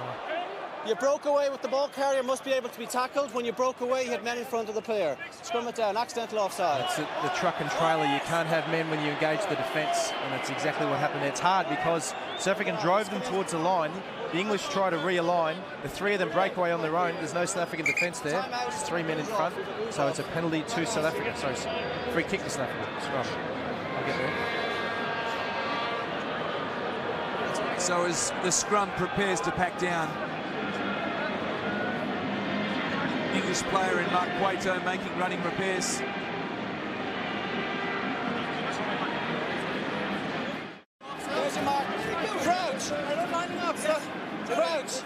So the Boks are up 6-3, and this scrum will pack down right on the halfway line. Please, everybody up. Here's the mark. Come over here and come closer. See this overhead shot. We'll see the alignment. Roland discusses distance with the packs, wants them up. And see Van der Linde is offsetting to the left so he can get straight in at Regan. Sorry. Thank you. Crouch. So Mark Regan made his debut against South Africa back in 1995. What's the Springbok 8 doing on that side, Bill? Why is he doing that? It just offset, stick to that left to give open side delivery to 9. Here come the Boks, Jacques Fourie. And his centre partner, Steyn. It's turned over, Tate did well. Gomersall flung it out to the right, and the kick from Mike Cat finds touch. So Mike Cat, like his opponent Francois Steyn, born in South Africa, went to Grey College. The only difference is when Francois Steyn was born, Mike Cat was applying for his driver's licence. But I tell you what, in games like this, that age and experience counts for a lot. Great composed kick from Cat. All the pressure now back on the South Africans. We thought they'd be dominant to the breakdown by South Africa. England are doing very, very well. They're winning a few balls off them. No problem there for Matfield. Box kick! Box kick! Behind 4, Green, behind the ball! So as orders are barked from respective packs, Montgomery unleashes, couldn't quite find the sideline. Saki back inside. The left footer from Cueto comes back in the direction of the English. It's gone forward off the English now, so the Springboks have the advantage. Advantage over. Steyn to his opposite number, Cat, and another kicking duel of sorts. finds the flag of the touch judge and another line out. Well, again, just a little bit of miscommunication between Robinson and Saki. Normally the player coming forward to the ball is given right away. But in that instance, Saki obviously thought it was too late for him to pull out. So here with a 4+1. Corey being told to come out of the line. He's got to play in half-back until Matfield enters. Matfield enters, he does too. Matfield wins it with height. The Smith-Matfield 1-2 knockout combination in the line-out secures possession for one. Smith to peel it away. The defence was willing. It's out, sir, it's out! Stay out there! It's in! Away, So eventually, the Springboks consolidate the breakdown. You can hear the English calling it box kick, box kick. And it was JP Peterson this time on the fly. Cueto. Well, he dodged a couple of big bulldozers.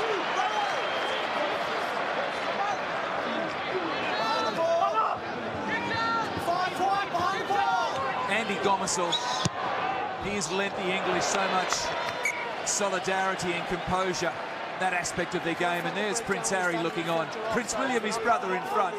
This is big stuff at Stade de France. John Smith, he has been one of Jake White's prized possessions.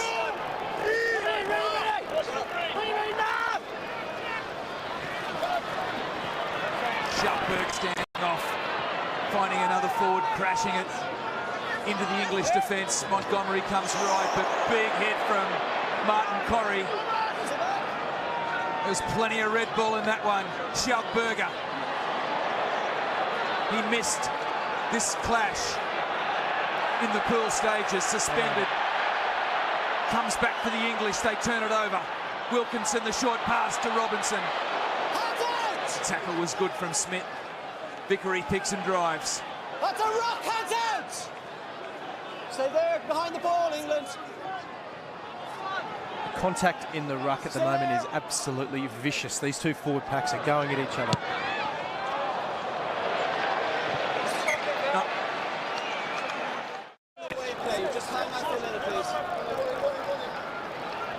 So the defence has been nothing short of rock solid from both sides, and as you'd expect in a Rugby World Cup final, no inch is given Dupria and Steyn the little bit of space. Once again, the tackle from Tate. Away, just roll away. Don't come through, Sex. Well, that time Johnny Wilkinson was barreled away from John Smith. To the left they fly. Habana almost reeled it in. The English have it now. So advantage to the Springboks. JP Peterson spots an opportunity. Mark Cueto answered the call. You should just run, Peterson. Don't bother kicking the damn thing. Had to be an opportunity out there wide, surely.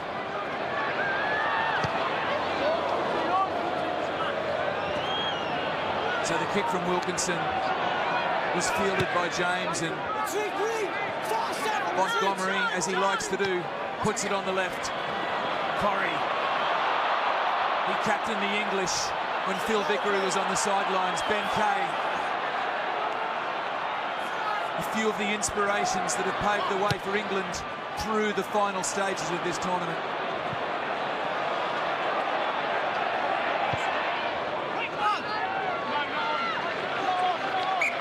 Butch James making plenty of metres with that touch finder. Montgomery's last kick chase was really, really slow. He just looks to be a little bit injured in his hips at the moment. The defence from both sides is massive.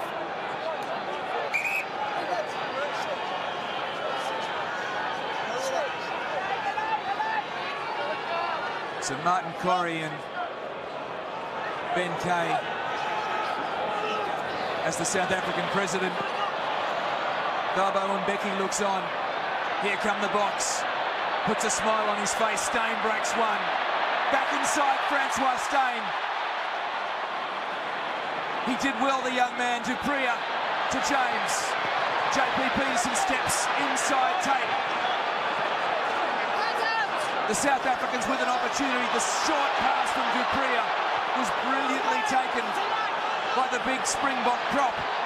Out wide, Berger, Steyn again. They've got the numbers, the Springboks. He couldn't get the pass away. Saki came in off his wing.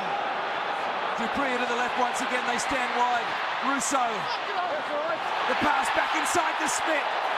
He's a metre away, the skipper. It's desperate for England. It's determined for South Africa. Dupree goes himself. There's no way through. Knock on, I think. Yes, knock on. And to the cheers of the English crowd. You lost it forward. Excuse me, you lost it forward. I'm not talking about you. You lost it forward here. No, I was happy.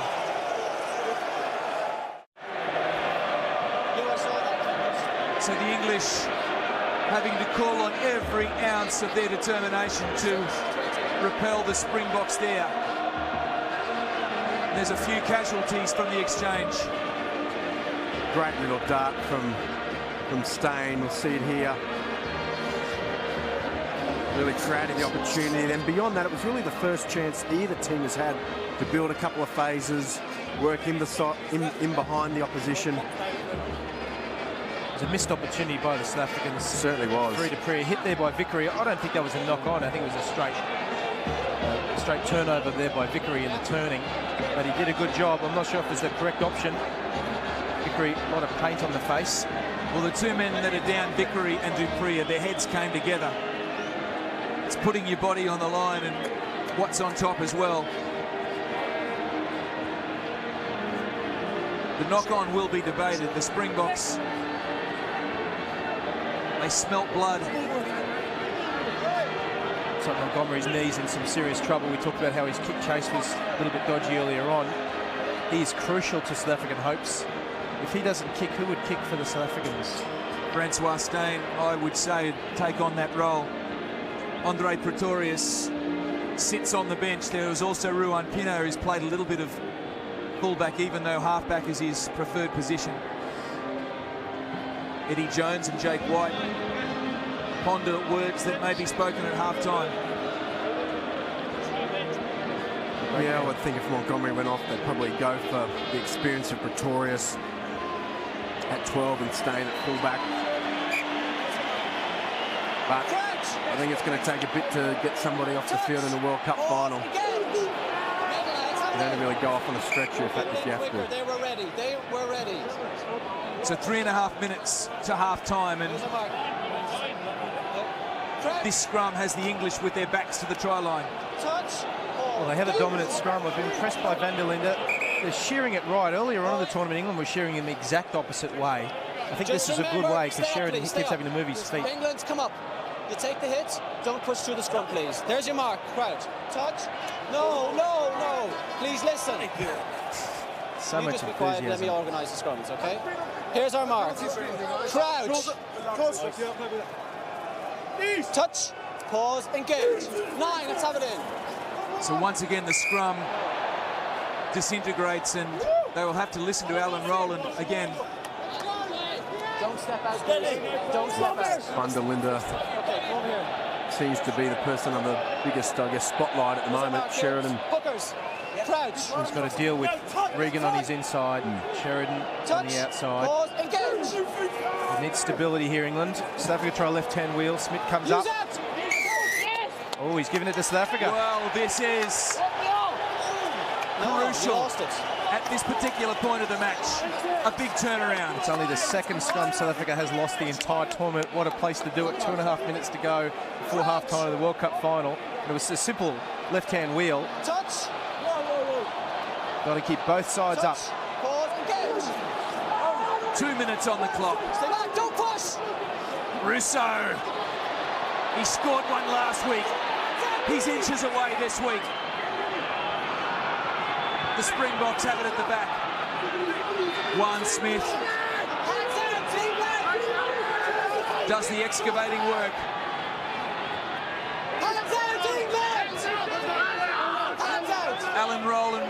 get the English to keep their mitts off it.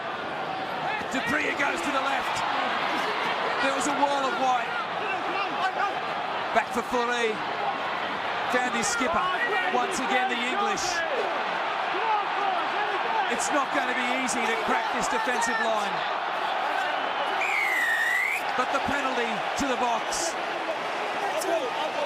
Well, this will be an interesting decision, whether or not you go for the 3 points or keep pursuing this line and try to score. Out of the 5, please. It's a calculated risk that the English take in that scenario. You put your hands on, your hands on, your hands on. Hands out when I asked for it. Looks like the Africans going to have a crack at the 3 points. Well, last night the French were down by 2 converted tries with a similar opportunity. Tonight is a Rugby World Cup final, and points are at a premium. What must I do if they run outside? Well, I guess when it comes down to it, the South African scrum takes credit for these 3 points. Okay, I'll get the person who's in the difficult scenario, Vickery, was the one who let the scrum come round. He's the English captain. He's going to take full responsibility for that himself. I'm sure he will. That's a big turn-up, given the nature of the scrummaging in this tournament so far. Physically and psychologically. Percy Montgomery with the right knee strapped. Will be the left boot, though. That cracks 100 Rugby World Cup points. And a 6-point advantage to his side. The green and the gold celebrate in the crowd as they head for the sheds. England and South Africa halfway through such a significant battle. It's South Africa 9 and England 3. We'll be back in a moment.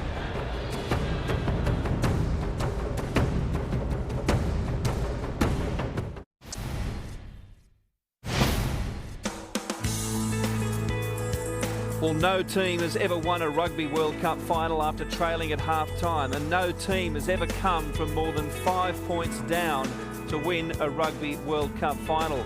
England trails 9-3.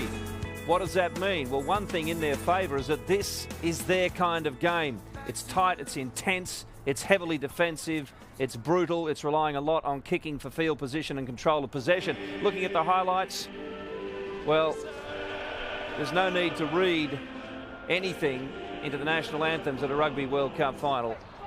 These two teams absolutely committed, thoroughly prepared, and a little bit of nerves as well from Matthew Tate early on, and this led to the first score of the game in the 6th minute.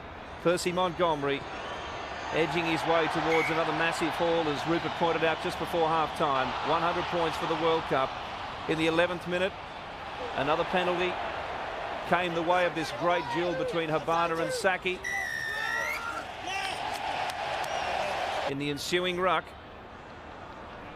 the penalty went to England. And so Johnny Wilkinson had the opportunity from wide out to make the most of that frustrated expression on Habana's face. The stars in the stadium stands and the star on the field, Johnny Wilkinson. But he hasn't been the focal point that England would hope. In the 14th minute, Montgomery took South Africa further ahead. And Francois Steyn had a crack. This has been a pattern from the South Africans. When they're in tight games, they've given Steyn the chance from around halfway. He missed that one.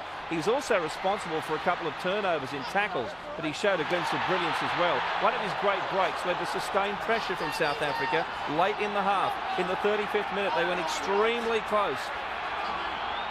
Dupree is sweating on the release of this ball from that pile of bodies. He dummies, goes himself, gets buried by Phil Vickery. The claim was that he knocked on.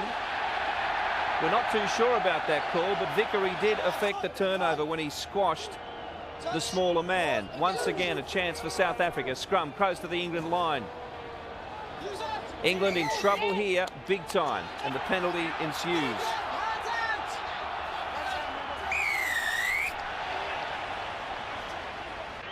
And that gave Montgomery the chance to just kick the South Africans further away. He has not yet missed in spite of that injury that was treated for some time after the breakdown of play just before half-time. He'll have a chance now to have more treatment. Missed tackles, well, 9-5 against England. very similar in terms of errors, very similar in terms of possession and territory. And as I said, England, nevertheless, in spite of all the history in this game, up to their eyeballs. Get ready for another tense 40 minutes. We'll be back after the break.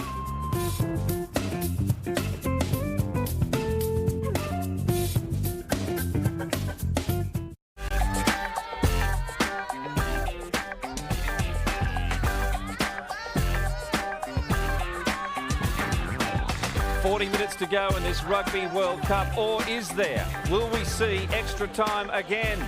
Your commentators, Rupert McCall, Ben Darwin and Ben Tune. 6 points, the deficit at Stade de France. The Springboks have the ascendancy. And if you were to be brutally honest, and it has been brutal at the very least, nothing too unexpected in the first 40 of this Rugby World Cup final. No, not really. It's an arm wrestle. Both teams trying to bash each other, in particular trying to dominate the breakdown.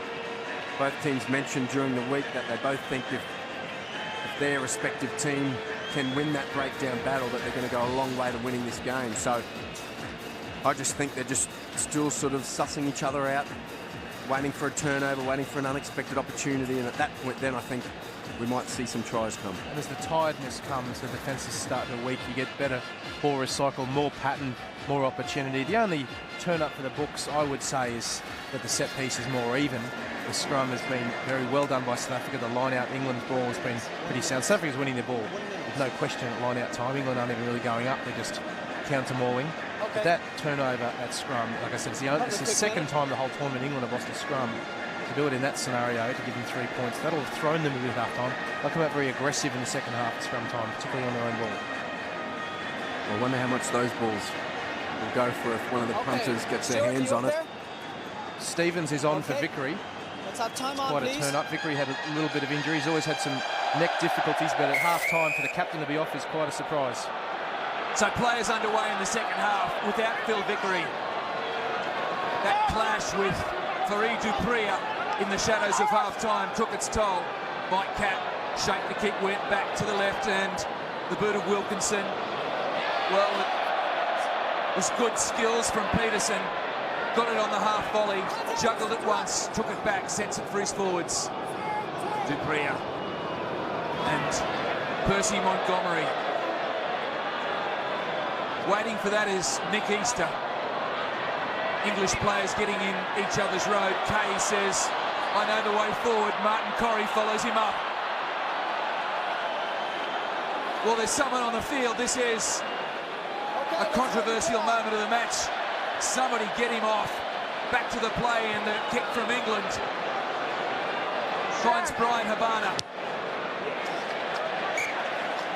So that situation is now being attended to. Jake White and Eddie Jones shake their heads as we do in the commentary box. I'm quite surprised Rollins didn't actually just stop play and then play a scrum from there, because it had quite a little bit of an impact of players that went on. Well, there's a loser there. What they should have done is just let him go into one of the breakdowns for a couple of rucks. I bet you that's the last time he'll enter a World Cup final match. Yeah, they might have let Oz Durant, Andrew Sheridan and co get hold of him at the bottom of one of those rucks, but he's gone now and the play goes on.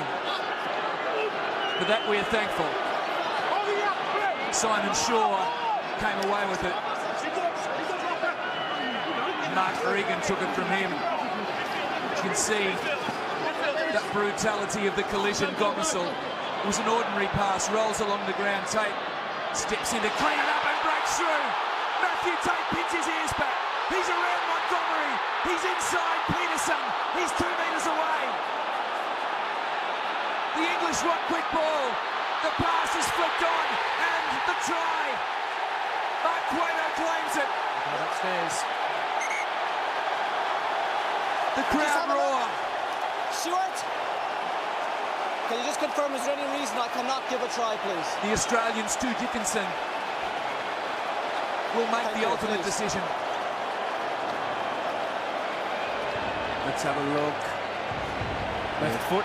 Well, that angle's not a great one. Well, that left boot is so close to the paint of the sideline. Well, I think he's out. Yeah, he's out. On that angle, he's out. Whether his foot was on the ground or in the air is the only question. I'm pretty sure I saw some turf get...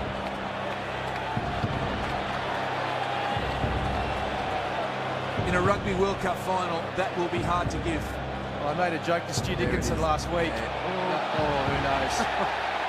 Made a joke to Stu Dickinson last week. I said, you're going to have to make a decision that's going to decide this World Cup. And he said, if I get on screen, I'll just flip a coin. He's not doing that. Well, it's close enough to 50-50. Stu Dickinson, as you saw there in the box, has the greatest responsibility right now.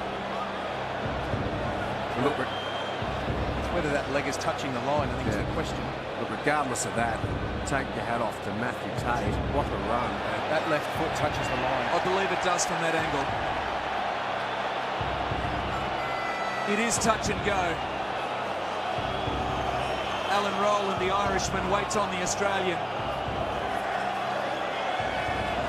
The Frenchman, Joel Judge, is there, eagle-eyed.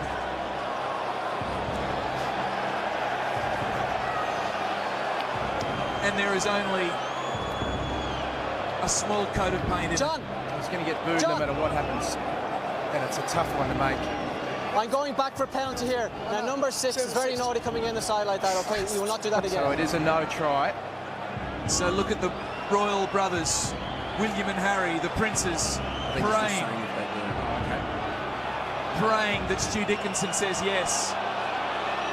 If no, it will come back for the penalty. Pretty sure that boot was touching. Well, from the rear angle, it looked, this one, it looks, it's like a dash of paint. Yeah. He's wearing white boots. Come on, Stu. Anticipation reigns supreme. Yes. Ball was in touch. Ball was in touch. Okay.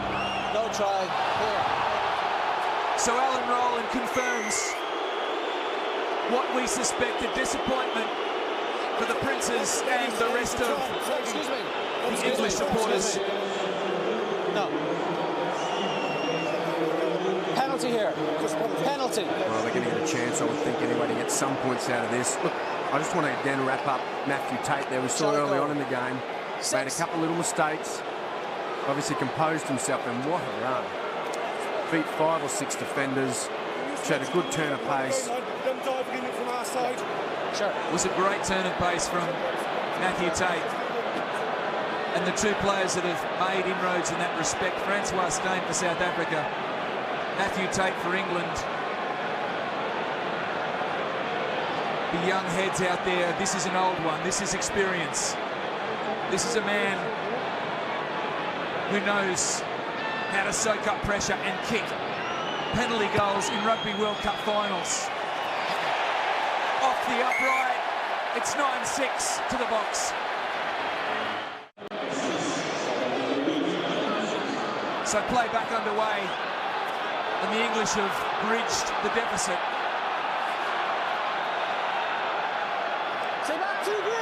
It brings their big crowd into this match. Disappointed at the decision of Stu Dickinson, but he got it right. And Mike Catt, he doesn't look good, limping back to position. So let's see if he grabs anything. England, off the mark, please. So everything looking just a hold. It's 36 Catt, I think. Well, he is with Oz Durant, the oldest of two players out there, and he looked very groggy after recomposing himself post the kick. Bucky's Boyner. And Juan Smith has it at the back.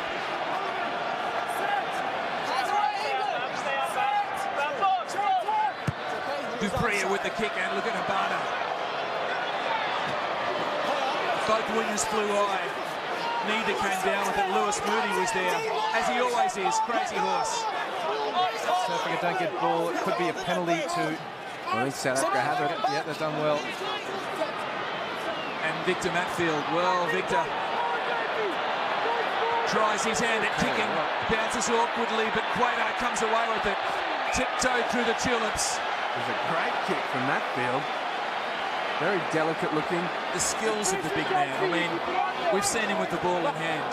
He could have been a great cricketer. He was a fast bowler, but injury had him turn his sights to rugby.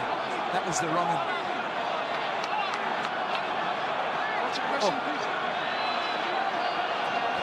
This is a big opportunity for South Africa. Robinson with injury. So win, lose or draw, this will be the last rugby test for Jason Robinson. Bucky's Boyder again in the line out. The drive was good from England to start with, and composure not there for Berger. South Africa ball. The ball hit me in the stomach. Yeah, it went into Ireland there. I don't care. Here we are. He said Robinson's injured, I don't care. He said, I got a bit of fun. He said there's 2 backs down. And the referee said, I don't care. Okay, let's play on. Here we go. Where's your mark? This would be tragic for England. Waiting for Jason if he doesn't continue. England have got to make some changes. They've got to drag them off. Back to you make them play. You see the cross on the wrist of Robinson, a very religious man. It was Tui Gamala who converted him to the Don't faith. push through. Take And Jason pressure Robinson, if it comes on, okay? injured in that last game they played against South Africa, in trouble again. Stevens is the better scrummager of these two. Now they've gone time off to make the changes. That's pretty sensible for England. Okay, let's get him off now. All right. Good. This is Dan Hipkiss. Talked about the inexperience, replacements that the English will have to bring on. So Jason Robinson, that is a sorrowful sight for he and his English supporters and teammates for that matter. England serving only just winning that scrum. Become a maul, now they're getting dragged back. Hopefully they can recycle for them. England get it instead. It's a turnover each at scrum time now. That's the last time we'll see Jason Robinson in England's jersey. What a great career. 50 test tries.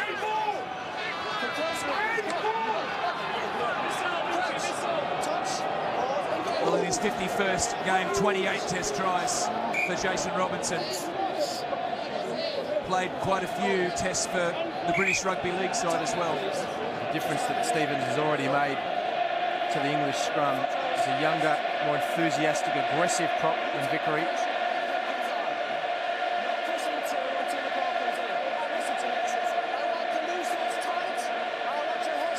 Shoulders above your hips, please.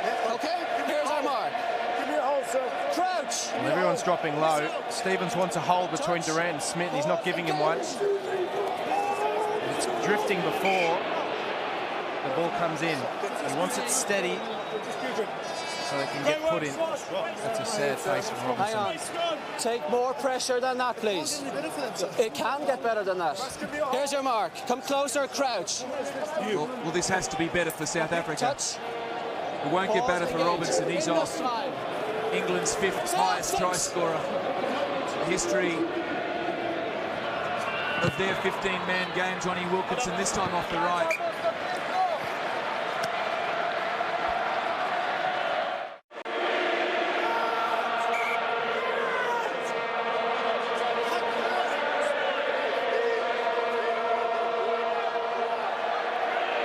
So as loud as that song has been all night, Swing Low, Sweet Chariot has the ball swinging out through the hands of the Springbok backline, and Francois Steyn once again making valuable metres. No! Dupree once again to the left, and Smith. Hands out, 6 England! Hands! Advantage! It will be a penalty if the Springboks don't use it, and they're happy. Do not slow the ball down. I call ruck, I call hands out, you're on the ground, you're out of the game. Please. Martin Corey protesting that once the box jumped on top of him, there was no way he could get away from it. Let's have a look. Are we having a shot at goal? Juan Smith. Yeah, you can still see he's got hold of it, so he made no attempt to get out of that tackle. Whether I could or not, it doesn't really matter. We talked about this in the game the other night. Rollins talks to Corey. All right, be very careful. oftentimes a final that's close and a big game that's close, it's not about who does something right, it's who does something wrong. And Corrie there making the mistake. You've got to be listening to the ref, adapting to the discipline that is required. We knew the breakdown would be an issue. Gives Montgomery an opportunity to get 3 points. So penalty kick for penalty kick, and Percy puts another 3 on the board for his side.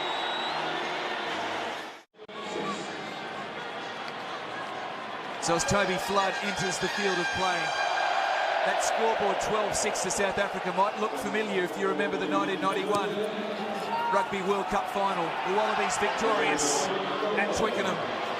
To England lose two of their most experienced backs. Could be a telling factor if this game goes down the wire. So Flood is on for Cat. That is the experience they lose, in the words of Ben Choon. Nick Easter, the one-hand dish. And Tate. He's been good and he's been bad, but more recently he's been very good. And he does well. Gomersall. Wilkinson is still out there. So much hinges on that boot for England. Montepria. Up there, Kazali. He comes down with it. Because he is the halfback, Brian Habana launches a big rocket to Montgomery, and 4-7. Corrie, who gave away the penalty. The referee barking orders. Tate kicks and chases. Danny Rousseau. Habana was flying off his shoulder. The crowd protests for obstruction. He didn't touch anyone. Well, that's right. The crowd are carrying on a bit. Play on in everyone's books except those supporting the English.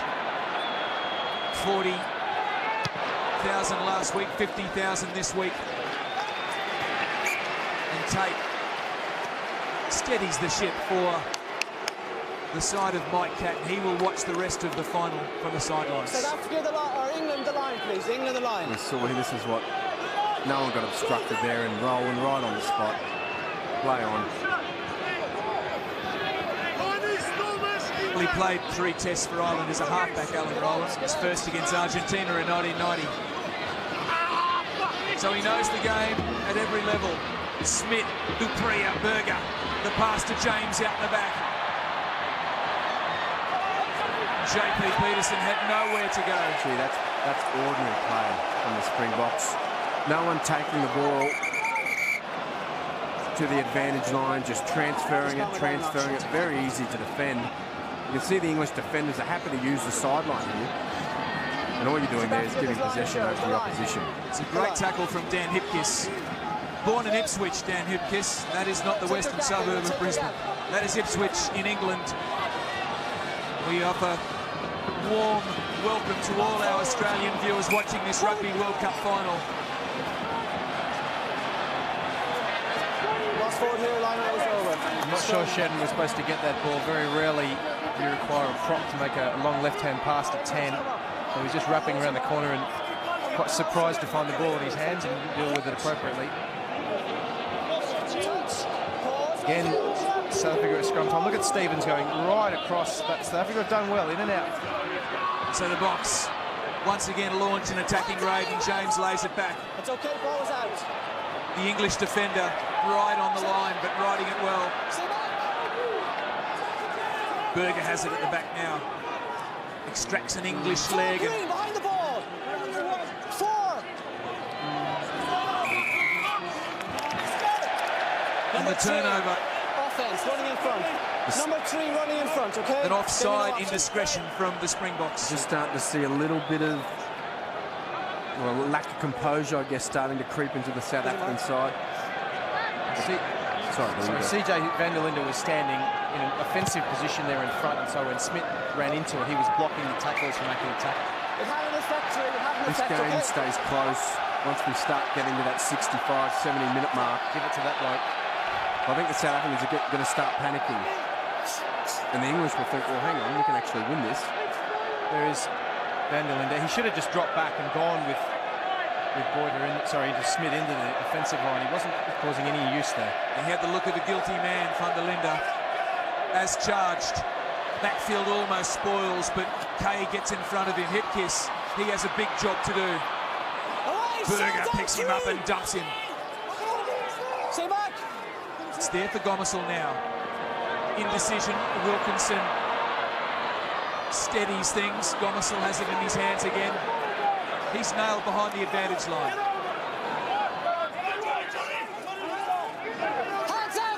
The rucking in this game has just never stopped being absolutely furious. Yeah, deep Wilkinson is standing. Thought about kicking. The pass option was employed. Once again, Dan Hipkiss with work to do. Made his debut against Wales this year. That was a 62 points to 5 demolition by the English. They're 6 down here in Gomersall Darts. Each of these metres is absolutely massive. It'll give Wilkinson a better opportunity if he wants to have a shot at the posts. Saki took it forward and Habana. No. As he's been all night. I'm not disputing he was on his feet. He wasn't on the ground. We didn't have a ruck. Okay? Scrum, going forward. He wasn't down. So important that Smith picks and chooses the fights he has. Rollins. Make sure that he doesn't disappoint the ref too much. Got to bring focus to what he wants. Crouch.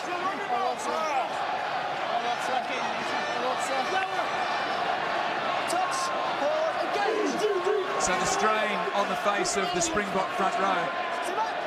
There's 24 minutes to go and many twists to this tale still to take place as Tate is lifted and buried into the turf by Faree. Saki takes it flat-footed, gets the wheels in motion. Once again, he's nailed. Easter. To the left, Guado onto Wilkinson, the cut past the flood. And Tate couldn't handle it.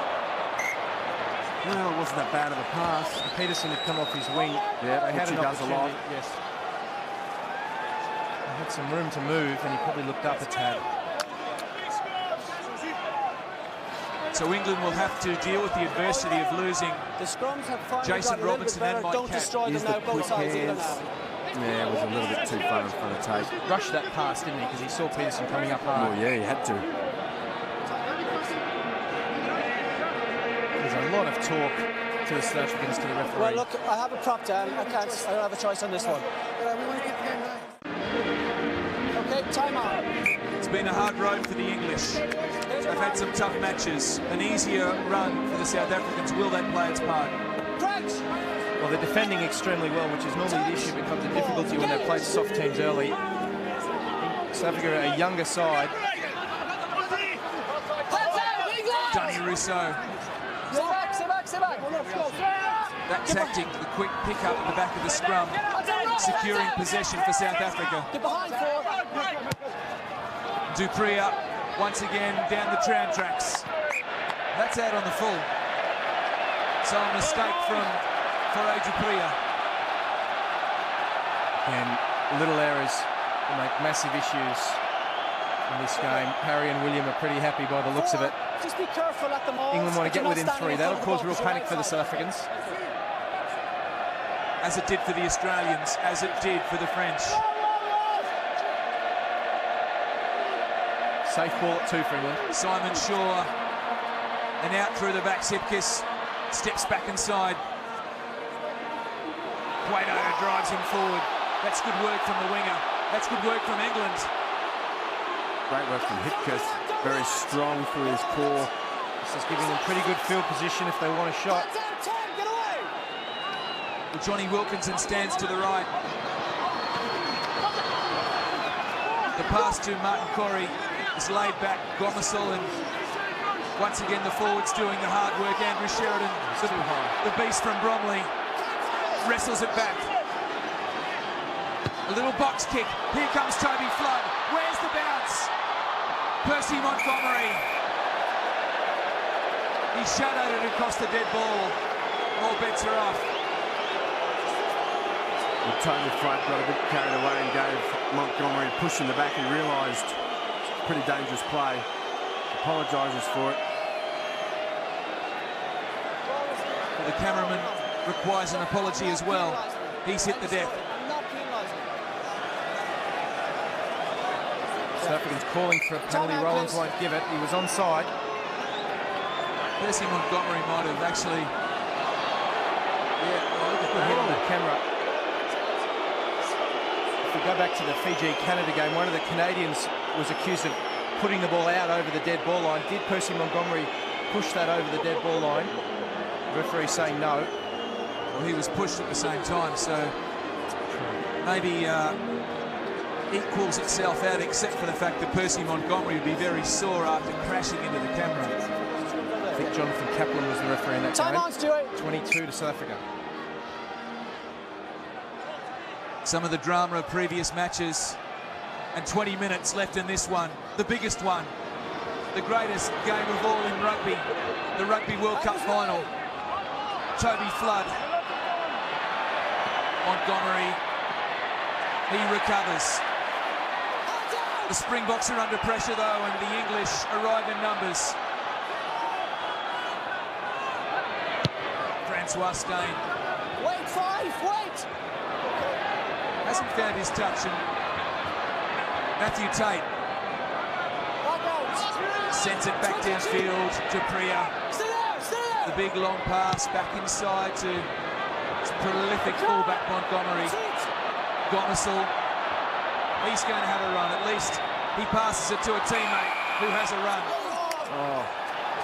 Well, once again, a crucial decision from the Irishman. I think he's called out Simon Shaw for obstruction. Did he make contact with anyone? We'll have to have a look at the replay. Well, he let the Springboks go a little earlier. There may be a difference or a distinction between what happened. Well, Oz Durant did a fantastic job. It was Ben Kay of bumping into Ben Kay. Oz Durant would never have made that tackle. He's not that quick and he's not that good laterally. And Ben Kay had nowhere to go. I mean, it was just the angle or the running line from the English ball carrier. Down with a not pass the ball. Yes, get them behind. So this will take it beyond a converted try for South Africa. With 18.5 minutes left on the clock. A young man with great responsibility. Steyn puts his name on the scoreboard. 15-6 to South Africa. Time off, please, Stuart. So the Springboks have it by 9 as George Shooter joins the fray. 7. The job for England now is significant. They're certainly not out of it. There's so many chapters left to write in 18 minutes of a rugby final. And they've got some extremely experienced players now not on the field for them, which is crucial. Certainly is. Vickery is off injured. Jason Robertson, Mike Catt. England ball. Here they go, the English. Can they hit back immediately? The pass wide to Hipkiss. He tripped and crawled his way forward. Gomersall and Wilkinson out the back to Tate. Nick Easter sends it wide to Corey Saki. Steps inside Matt Field. Habana catches up with him. That's been like a bee to honey all night. Just keep them down, Brian, please. Wilkinson once again rips with a big pass to Hipkiss.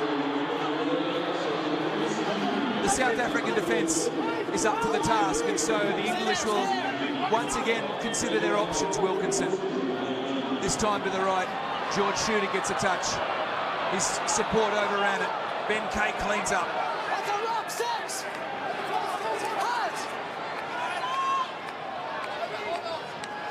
So this time, the angle from Sheridan. Out to the left, Wilkinson steps and passes back inside. The South Africans not counter-rucking at the moment, just sitting their D-line there comfortably. Interesting, Wilkinson hasn't really taken a shot yet. Missed a few drop goals. And made some good meters there. Hipkiss, once again a little bit of dancing. But Van der Linde read the dance and barreled him. Just lost their way a little bit, England. They got a little bit too lateral. Forward stop taking it directly towards the South Africans. Oh, that was a big hit from the South African prop. And the guidance from Johnny Wilkinson just didn't seem to be there through that phase. I think he's really struggling with Cat off the paddock. He's literally the only first receiver that England have at the moment, whereas normally with two, you've got to make the defence think a little bit more. Good defence though from the South Africans, patient, but they just weren't tested by the English. When you've got Hipkiss coming in as your first receiver, the South Africans know they can just go straight at him, put all sorts of pressure on. Decision-making is going. That's Worsley, who's now on the field. I think he came on for Lewis Moody. Joe Worsley, affectionately known as Melonhead. Great experience, his 65th test. Lock on, okay. Millie Blanc. Such a vital moment in last week's semi-final when Joe Worsley ankle-tapped Vincent Clerc. Here comes some experience. Comes Big Laurie. They need it. They need someone to lead them right now. He comes on from Easter. So Lawrence Delalio takes the field in that proud white jersey for the 85th time. He also made his debut against South Africa back on the 18th of November 1995. The same as Mark Regan. Very well run there by Rousseau. The pressure was coming on from Stevens, and he knew the right thing to do was just pick it and rotate. Butch Jones, who really has kicked well at vital stages of the matches he's played in this Rugby World Cup. Well, yeah, the South Africans just got to play out of their half. The only way England are going to get back in this match is through Johnny Wilkinson's boot. And not even he can kick 50, 60-metre penalty goals or field goals. Eddie Jones's comment about their scrum was that they weren't going to try and take England on. They were just going to try to win what they had to, and they've done exactly that tonight, and some more. Quarter of an hour left as Ben Kay wrestles forward. Gomersall once again gives his chasers something to hone in on, and Mark Cueto nails Percy Montgomery. Dupree emerges. The kick back. Did Peterson run an obstruction line there on the wing? The crowd thought so. That could be a fraction biased. Oh, they've turned up in their droves across the English Channel. We'll have a look at it here. Montgomery takes it. Good work from Dupree to get back. Well, yeah, he kind of did a bit. Well, he didn't move into the man. He was the last man who'd made the pass. It's probably more Dupree taking advantage of the position of JP Peterson and using him for space. Play goes on. Just Juan Smith. They're winning their ball too easily at the moment, South Africa. England just simply haven't gone up in defensive line out all night. So the quick throw in from England, and Matthew Tate sends it high.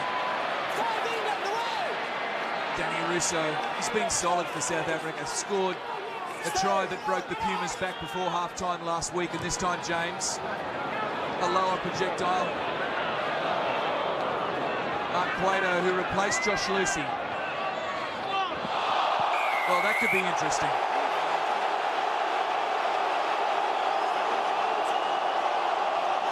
Before the crowd yells, let's have a look at the line that the defender took. Everyone wants him off. Well, it looks like he just ran in between them. Would find the two Springboks would have just closed the gap on him. So with 12 and a half to go. Another replay. Alan Rowland, well, he's not about to give a yellow card now for something that might turn the match. This still is significant for England. It's a wonderful kick from Wilkinson and their line out. Well, they're lacking direction. There's the kick. Did Smith move? He just stayed in the same spot. That's a good suck. Oh. It's interesting, he always turns inwards, not outwards. Well, Cueto milked it, and he milked it well, and it was a penalty. One line out fails again. The turnover, you've called it, Ben Darwin. It's been such a powerful card from the Springbok pack, and they play it so very well through Matfield, and now the boot of James. So the throw from George Shooter. This volleyball back inside by Simon Shaw and Andrew Sheridan. The bricklayer lays it back for the English. There's some panic going on in that England line out at the moment. We've got a replacement throwing to replacements, and not everything is running well for them.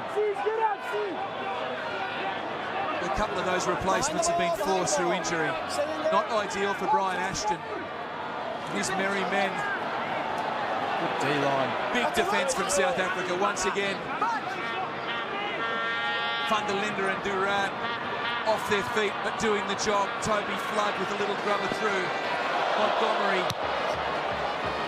the circus act of the juggler, but the left boot's solid. Tate.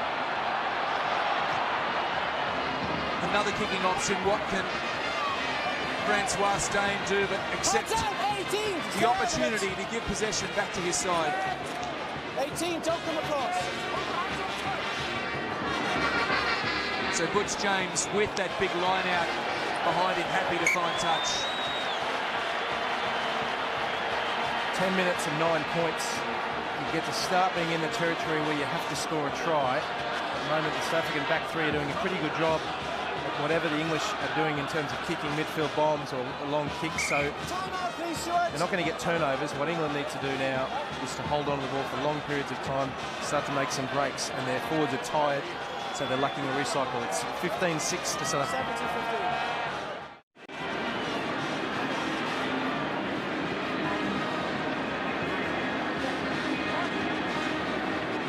So the English sporting the scars of battle, and it has been ferocious.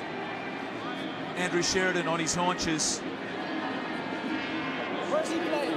Looked like Joe Worsley leaving the field, ripping off the headgear, and okay, all right, no problem. Okay. Another blow for England.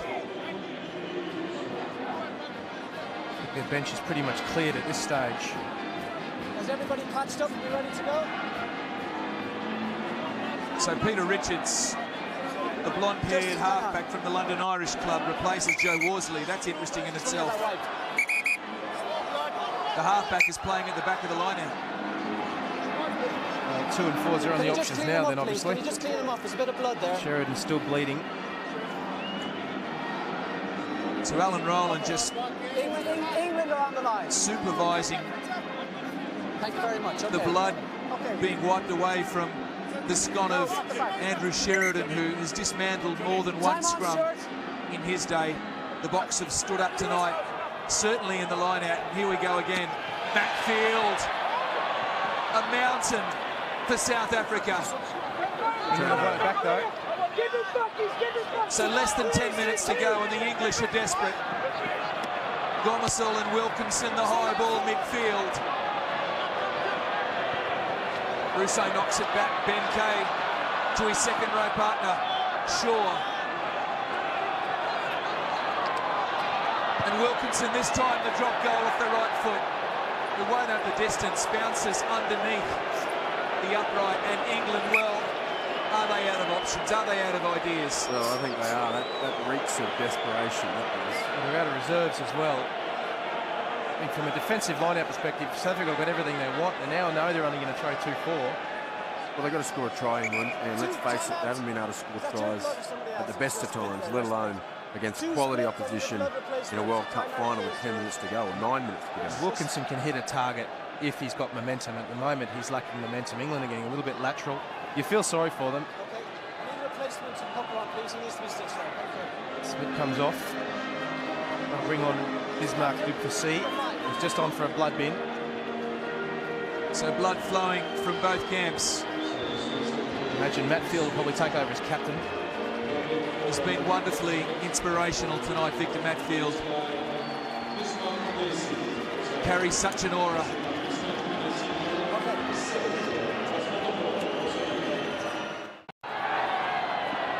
So as Tate finds Flood, as it was in '95, a tryless Rugby World Cup final. Up to this point, Percy Montgomery. Behind the ball, Green. South Africa won't care about that. What they will care about is that they are in front on the scoreboard, and it's more than a converted try. very surprised if South Africa try anything inside their own half now. Green, please, substitution. They'll just want to try to pin England back in their own territory, try to make them panic a bit, wait for the mistakes. So Rousseau comes off. I imagine Muller will come on. Vickers van Heerden is the man in the white headgear. Had a 4-year exodus from Test rugby, played his first Test after that time against the Wallabies in Sydney in the Tri-Nations. He's there, and this is Matthew Tate with a little grubber. That's a good little kick. That's exactly where the English want to be. The South African line out, I'd love to see England try to get up here to put some pressure on. South Africa will probably just take it and drive their way out of here. Mind you, the English counter maul has been excellent through this World Cup. I need them on you. Step out. They've gone for a 4+1 or a 5-man. Matfield just running the show here. Stepping them up the field. England is trying to get themselves across to slow things down. The halfback is easily within the metre, but Roland's ignored that all night. So South Africa have a 100% record, and that is maintained through Boita. Ben Kay flying in there, but the clearance from Butch James. Eddie Jones, well, it was green and gold tracksuit 4 years ago. Just a different shade of green. And this is really the moment of truth for England. They're going to score a try. Got to be within the next couple of minutes. Peter Richards looks like a deer caught in a headlight with the back of this line out. I don't think he knows what he's supposed to be doing. So what sort of dramatic chapter might lay in store in the final 6 minutes of this match?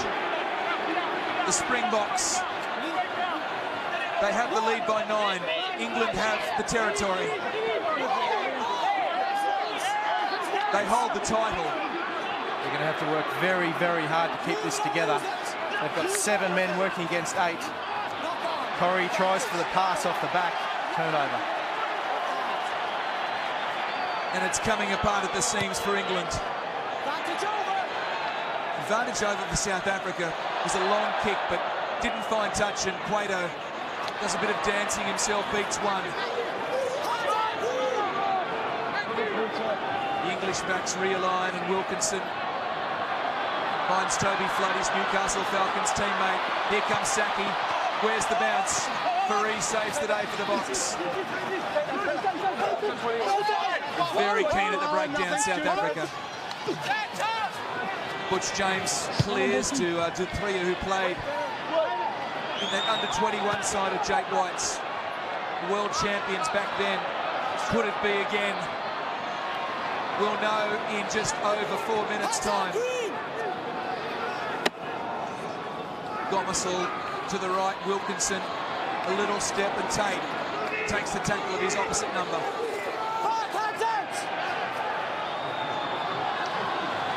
It's been a Springbok fortress, a defensive line very, very hard to crack. Toby Flood and Lauren Stilalio.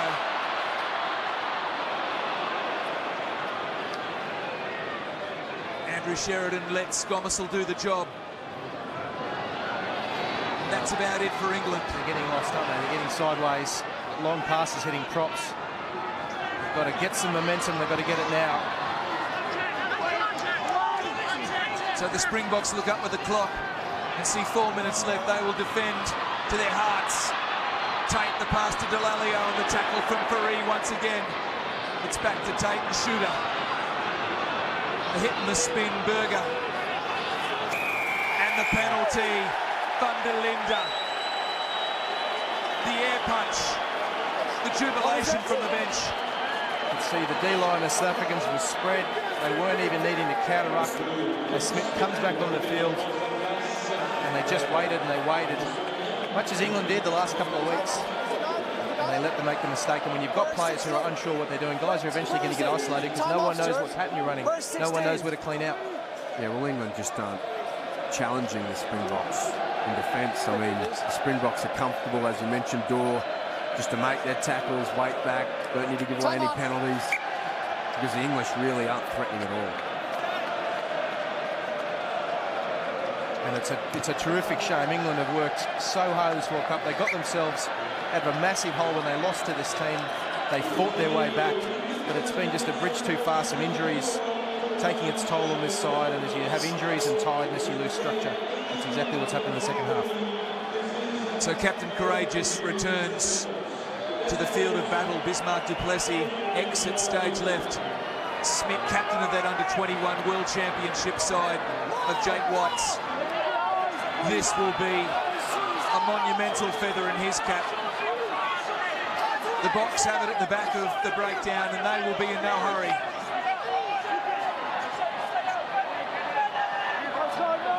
They've played and beaten England at the breakdown. They've dominated the line-out. They negated the scrum enough to get through this game.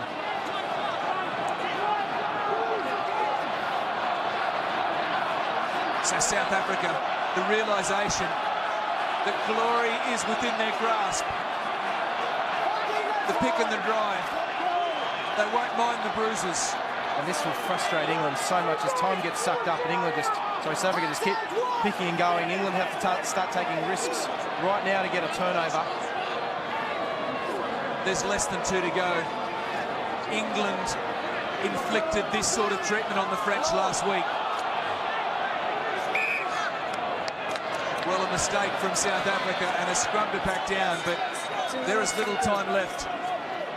It's still a mathematical chance. They've got to get us try straight off the bat, and they've got to re-win the ball. But realistically, South Africa have won this game. So Eddie Jones said during the week that he would happily swap his silver medal for a gold medal. I think he said he'd throw away the silver medal if he won the gold. That moment is about to come to fruition. It's a strange world, isn't it, that Eddie Jones now part coaching South Africa. I'm sure this is not an injury. It may be blood, but it's a nice way to get things resettled for them. So Jake White makes his way down the race. He was the video analyst for Kitch Christie in the 1995 Rugby World Cup victory. That was sweet. This will be so much sweeter. CJ van der Linde, I'm a little biased. He's my man of the match. He negated Sheridan, and that had a huge impact on this game. You are biased. It's been a wonderful performance from the Springbok forwards. Victor Matfield in the line-out. Van der Linde, Duran in the scrum. Their captain Smith, Gomersal, the pass to Flood. The kick for Saki, and Habana's been on his man all night. This time Saki makes the tackle, but I think it's quite telling. Even when England absolutely have to score a try, they still kick it. Brian Habana remains equal with Jonah Lomu. 8 tries in a Rugby World Cup tournament. Realistically, at this stage of the game, it is their best chance of a try. It's pretty tough if you're having to play it back in your forwards. You're losing your shape already there. So Shooter, Corrie, the mistake from Gomersal. The clock winds down. In 3 finals of Rugby World Cup football, England have only scored 1 try. That was the bounce of the ball for Lucy. Bit of premature celebration there from some of the South Africans. They know they've got it done, and it's an amazing environment when you actually know you've got a game won. You've got to keep playing. Roland said then this is the last scrum. So the last scrum of the game is negotiated by Schalkberger. His father, Schalkberger Sr., played Test football for South Africa. It's a proud tradition in the Rainbow Nation. Nelson Mandela will be looking on proudly from back in that country. Dupria seals the deal, and South Africa are the Rugby World Cup champions once again.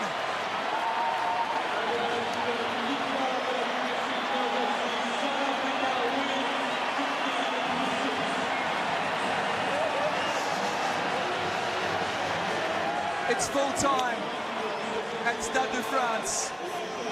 and the might of South Africa, the Springboks, as hugs are emotionally exchanged. The engraver prepares to make it official. That pressure, time-wise, don't want to get the spelling wrong. And South Africa stood up to that pressure, especially in the scrum, Ben Darwin. They did. They were dominant in their own line out. They put enough pressure on the English at theirs. The scrum, massive turn up and winning a ball. And who would have thought it 2 years ago that South Africa would be champions of the world in 2007? The rugby's been in turmoil of somewhat the last couple of years.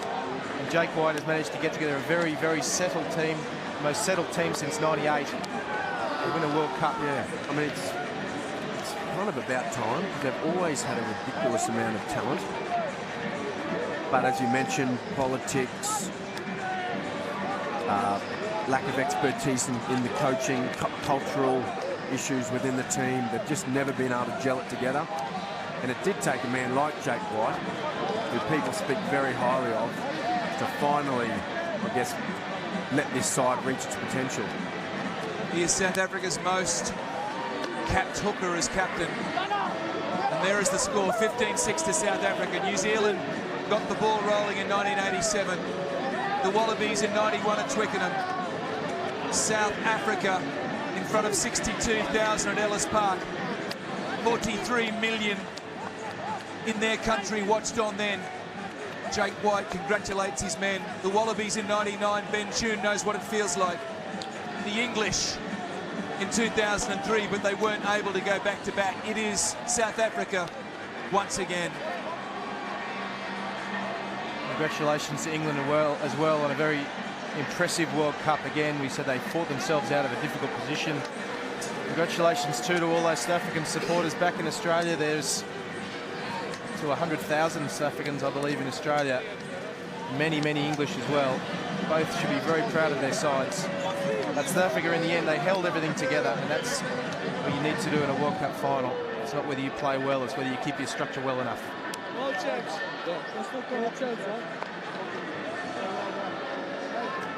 Looks like Brian Ashton, English circle. He used a quote from Winston Churchill, "Never have so few shocked so many." And England certainly have shocked many sides to here. Look, I think, to be really honest, John, the English congratulations. overachieved. You're the 2007 World Champions. How does it feel? Try not to cry, but it's amazing. I wonder if 4 years of 50 people's lives can fit into that little cup, but it has been worth every single second. And we had 45 odd million South Africans, and I think the rest of the world shouting for us tonight. And it was a colossal game, but to be able to win a World Cup, I think I'll only realise it in a couple of days' time.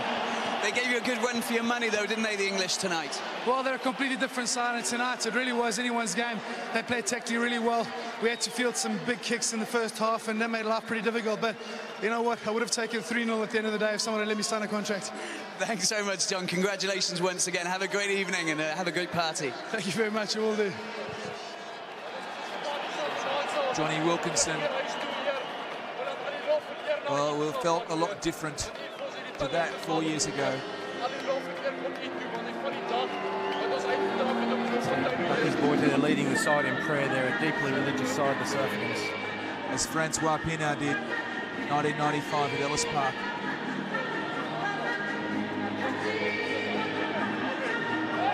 It was even in possession and territory. Well, one piece they got schooled in there. It wasn't really even. It points out again that, the side without the ball ends up winning the game. It just goes to show you how competitive the breakdowns are. You just can't be guaranteed of your ball when you take it into a ruck. So any time you play inside your half, you're taking the risk of turning the ball over. How does it feel right now? And you've enjoyed game after game. Let's hear from Phil Vickery first. Absolutely everything, but there was a little bit of a difference. They managed to win, but there wasn't much difference between the two teams tonight. Oh, probably just a bit more of a loss of composure on our side. But I can't fault anyone. Certainly the players, supporters. We've had a magical time here. Disappointed today, but fair play to South Africa, to John and his team thoroughly deserved, and you know, we've got another 4 years to wait, so enjoy it. Now, regarding that disallowed try by Quetta, do you think that was a turning point for you guys? Well, you get decisions like that in a game. Obviously, it was a huge decision. Sometimes you get them, sometimes you don't. I'm not going to stand there and blame referees. South Africa deserved their victory today, and you know, we gave it our all, and in the end, probably just wasn't good enough. Thanks for a thrilling tournament, but anyway, Phil, thanks very much. No, it's been wonderful. Thank you to all supporters. It's been a very, very special time for us all. Thank you. Thanks. So England, upon the disappointment, the South Africans jubilant in victory. We'll be back in a moment.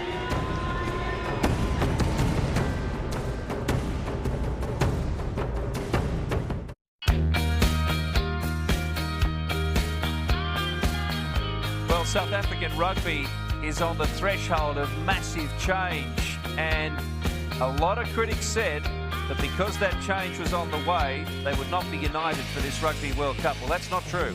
And there is Thabo Mbeki, the leader of South Africa, and he is going to institute a lot of that change. And he made an interesting comment, Ben Darwin, about Jake White's relationship and his role in this World Cup win. He has had a lot of meetings with politicians in the last 12 months regarding...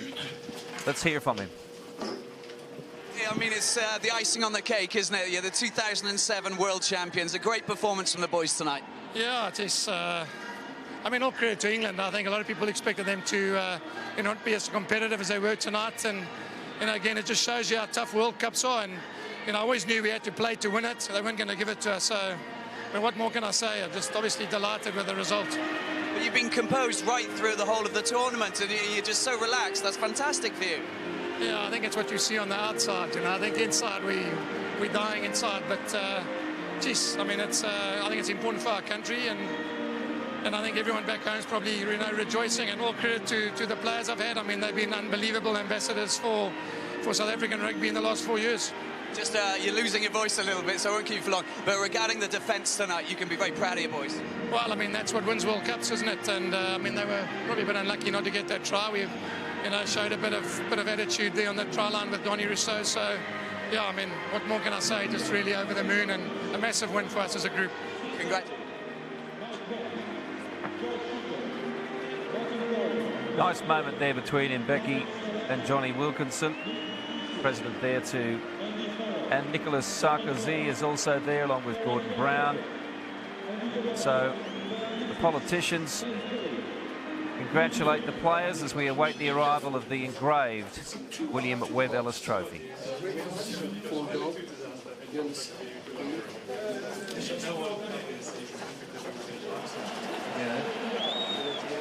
How close was that man to taking this World Cup final to another level? It could have been 10-9 to England after 43 minutes, but then again, that's possibly something for the fans to argue about in the pubs and clubs throughout the world over the next 24 to 48 hours, maybe 4 years.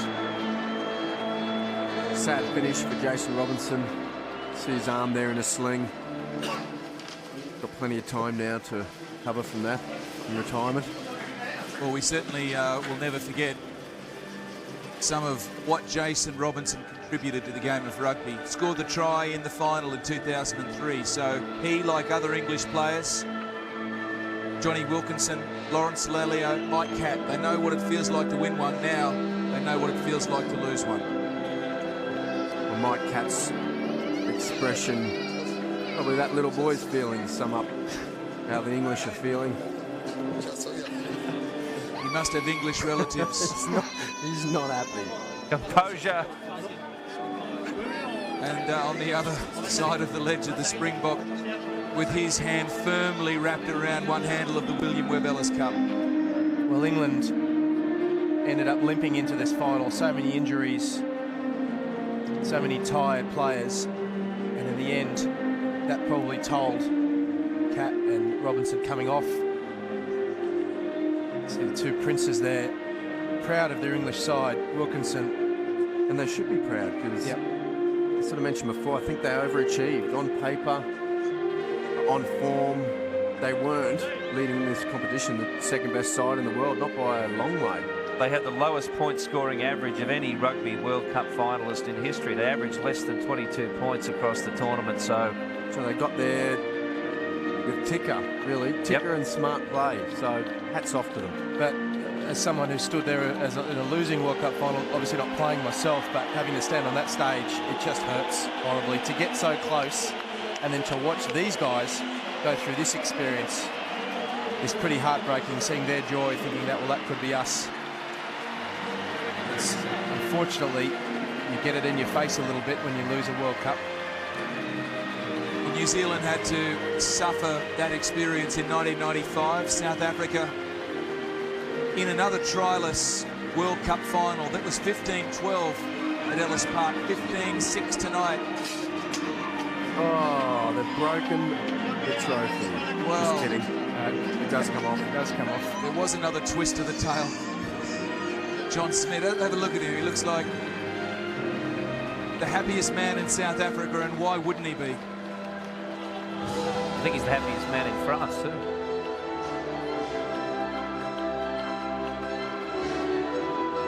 See the players sort of looking around there. You try to spot family. You know sort of what area your family and friends are in. You try to spot them so you can give them a wave, and you always like to share special moments like this with family and friends because they've been there right beside you through all the good and bad times. There's Sarkozy on the left. France, of course, takes control of the IRB as well. Lapasset is the new boss, replacing Sid Miller. Gordon Brown just to his left, and then we have, of course, Thabo and Becky. Probably right up there in the happiest man stakes. Yes, it was 43 million South African supporters 12 years ago. It'll be 43 million plus. They came from all corners. The 48th match of this Rugby World Cup, the most important of them all, and South Africa waved their fists in victory.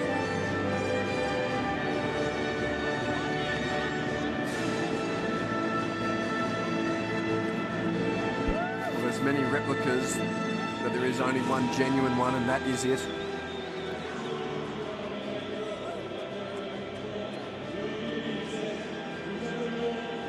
The William Webb Ellis Cup. David Kirk, Nick Farr-Jones, Francois Pinaire, John Eales, Martin Johnson, John Smith, the first to be presented with a medal. We'll get to know what that trophy feels like in just a moment. These moments will stay with these guys. I'm sure Ben Chini will attest to this until the day they die. They won't be world champions for the next 4 years. They'll be world champions in Springboks for the rest of their lives.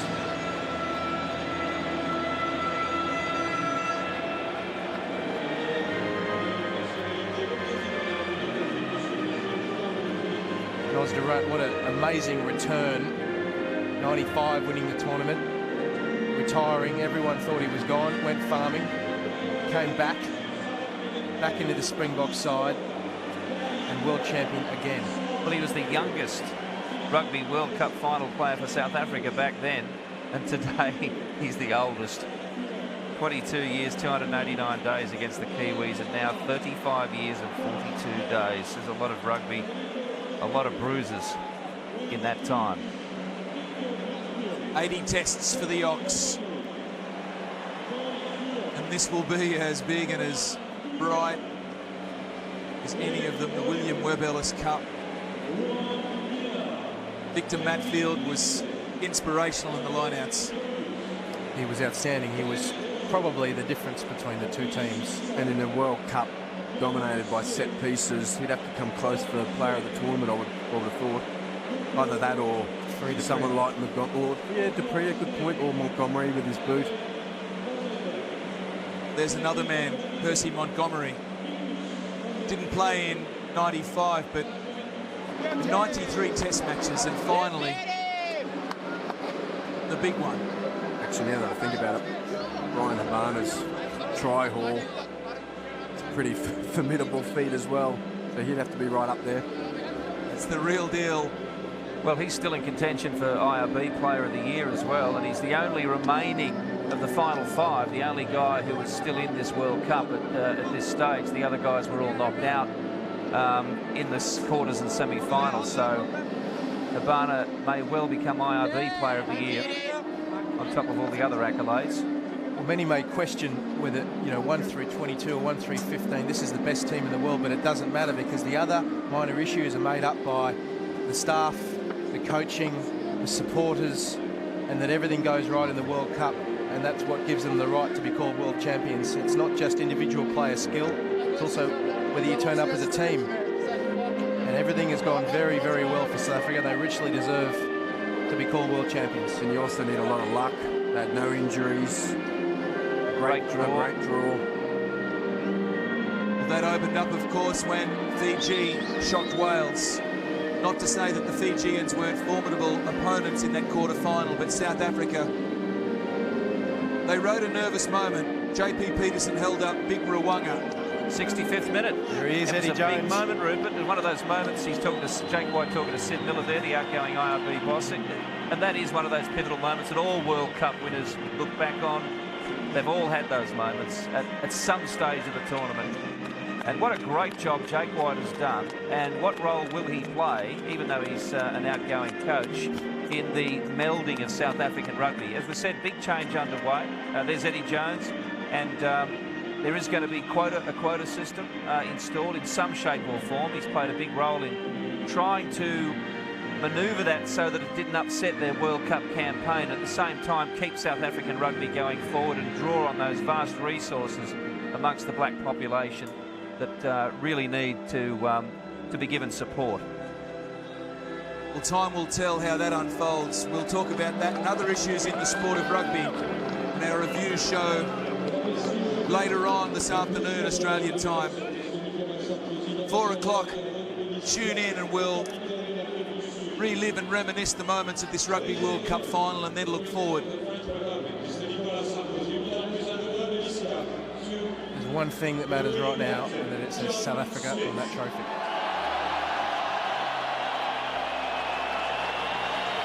To President Sarkozy and John Smith exchanged pleasantries, and it is pleasant. The scar of a battle, and John Smith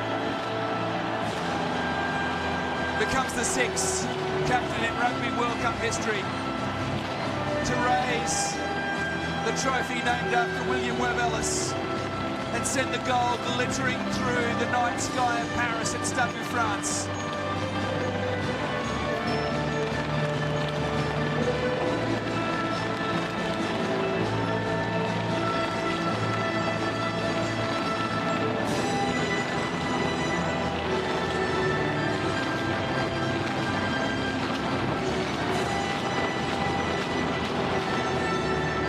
The roller coaster ride is over, and the Springboks are the champions.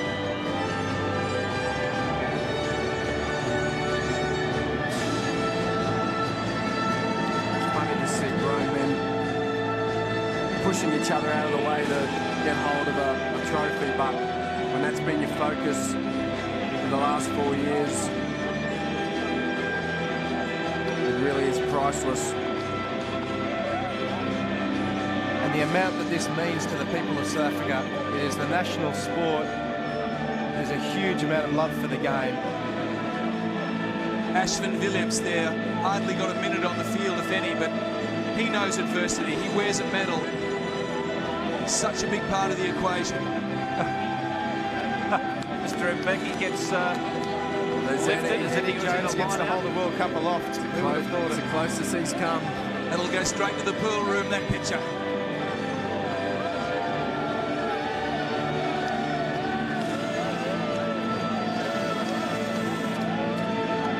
Jake White hands over the prize, the ultimate prize. Don't drop it.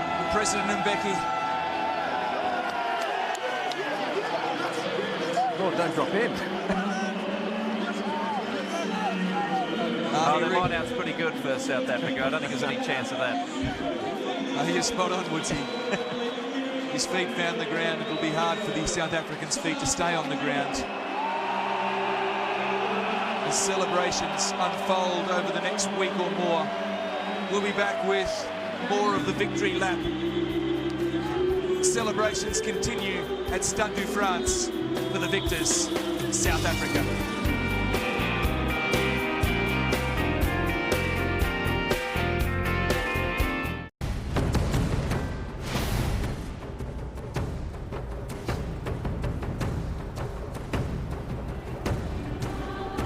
The victory lap for South Africa. And Ben Darwin and Ben Tune, this is the part of the evening that the players just don't want to end, even though it's getting below 7 degrees here in Paris.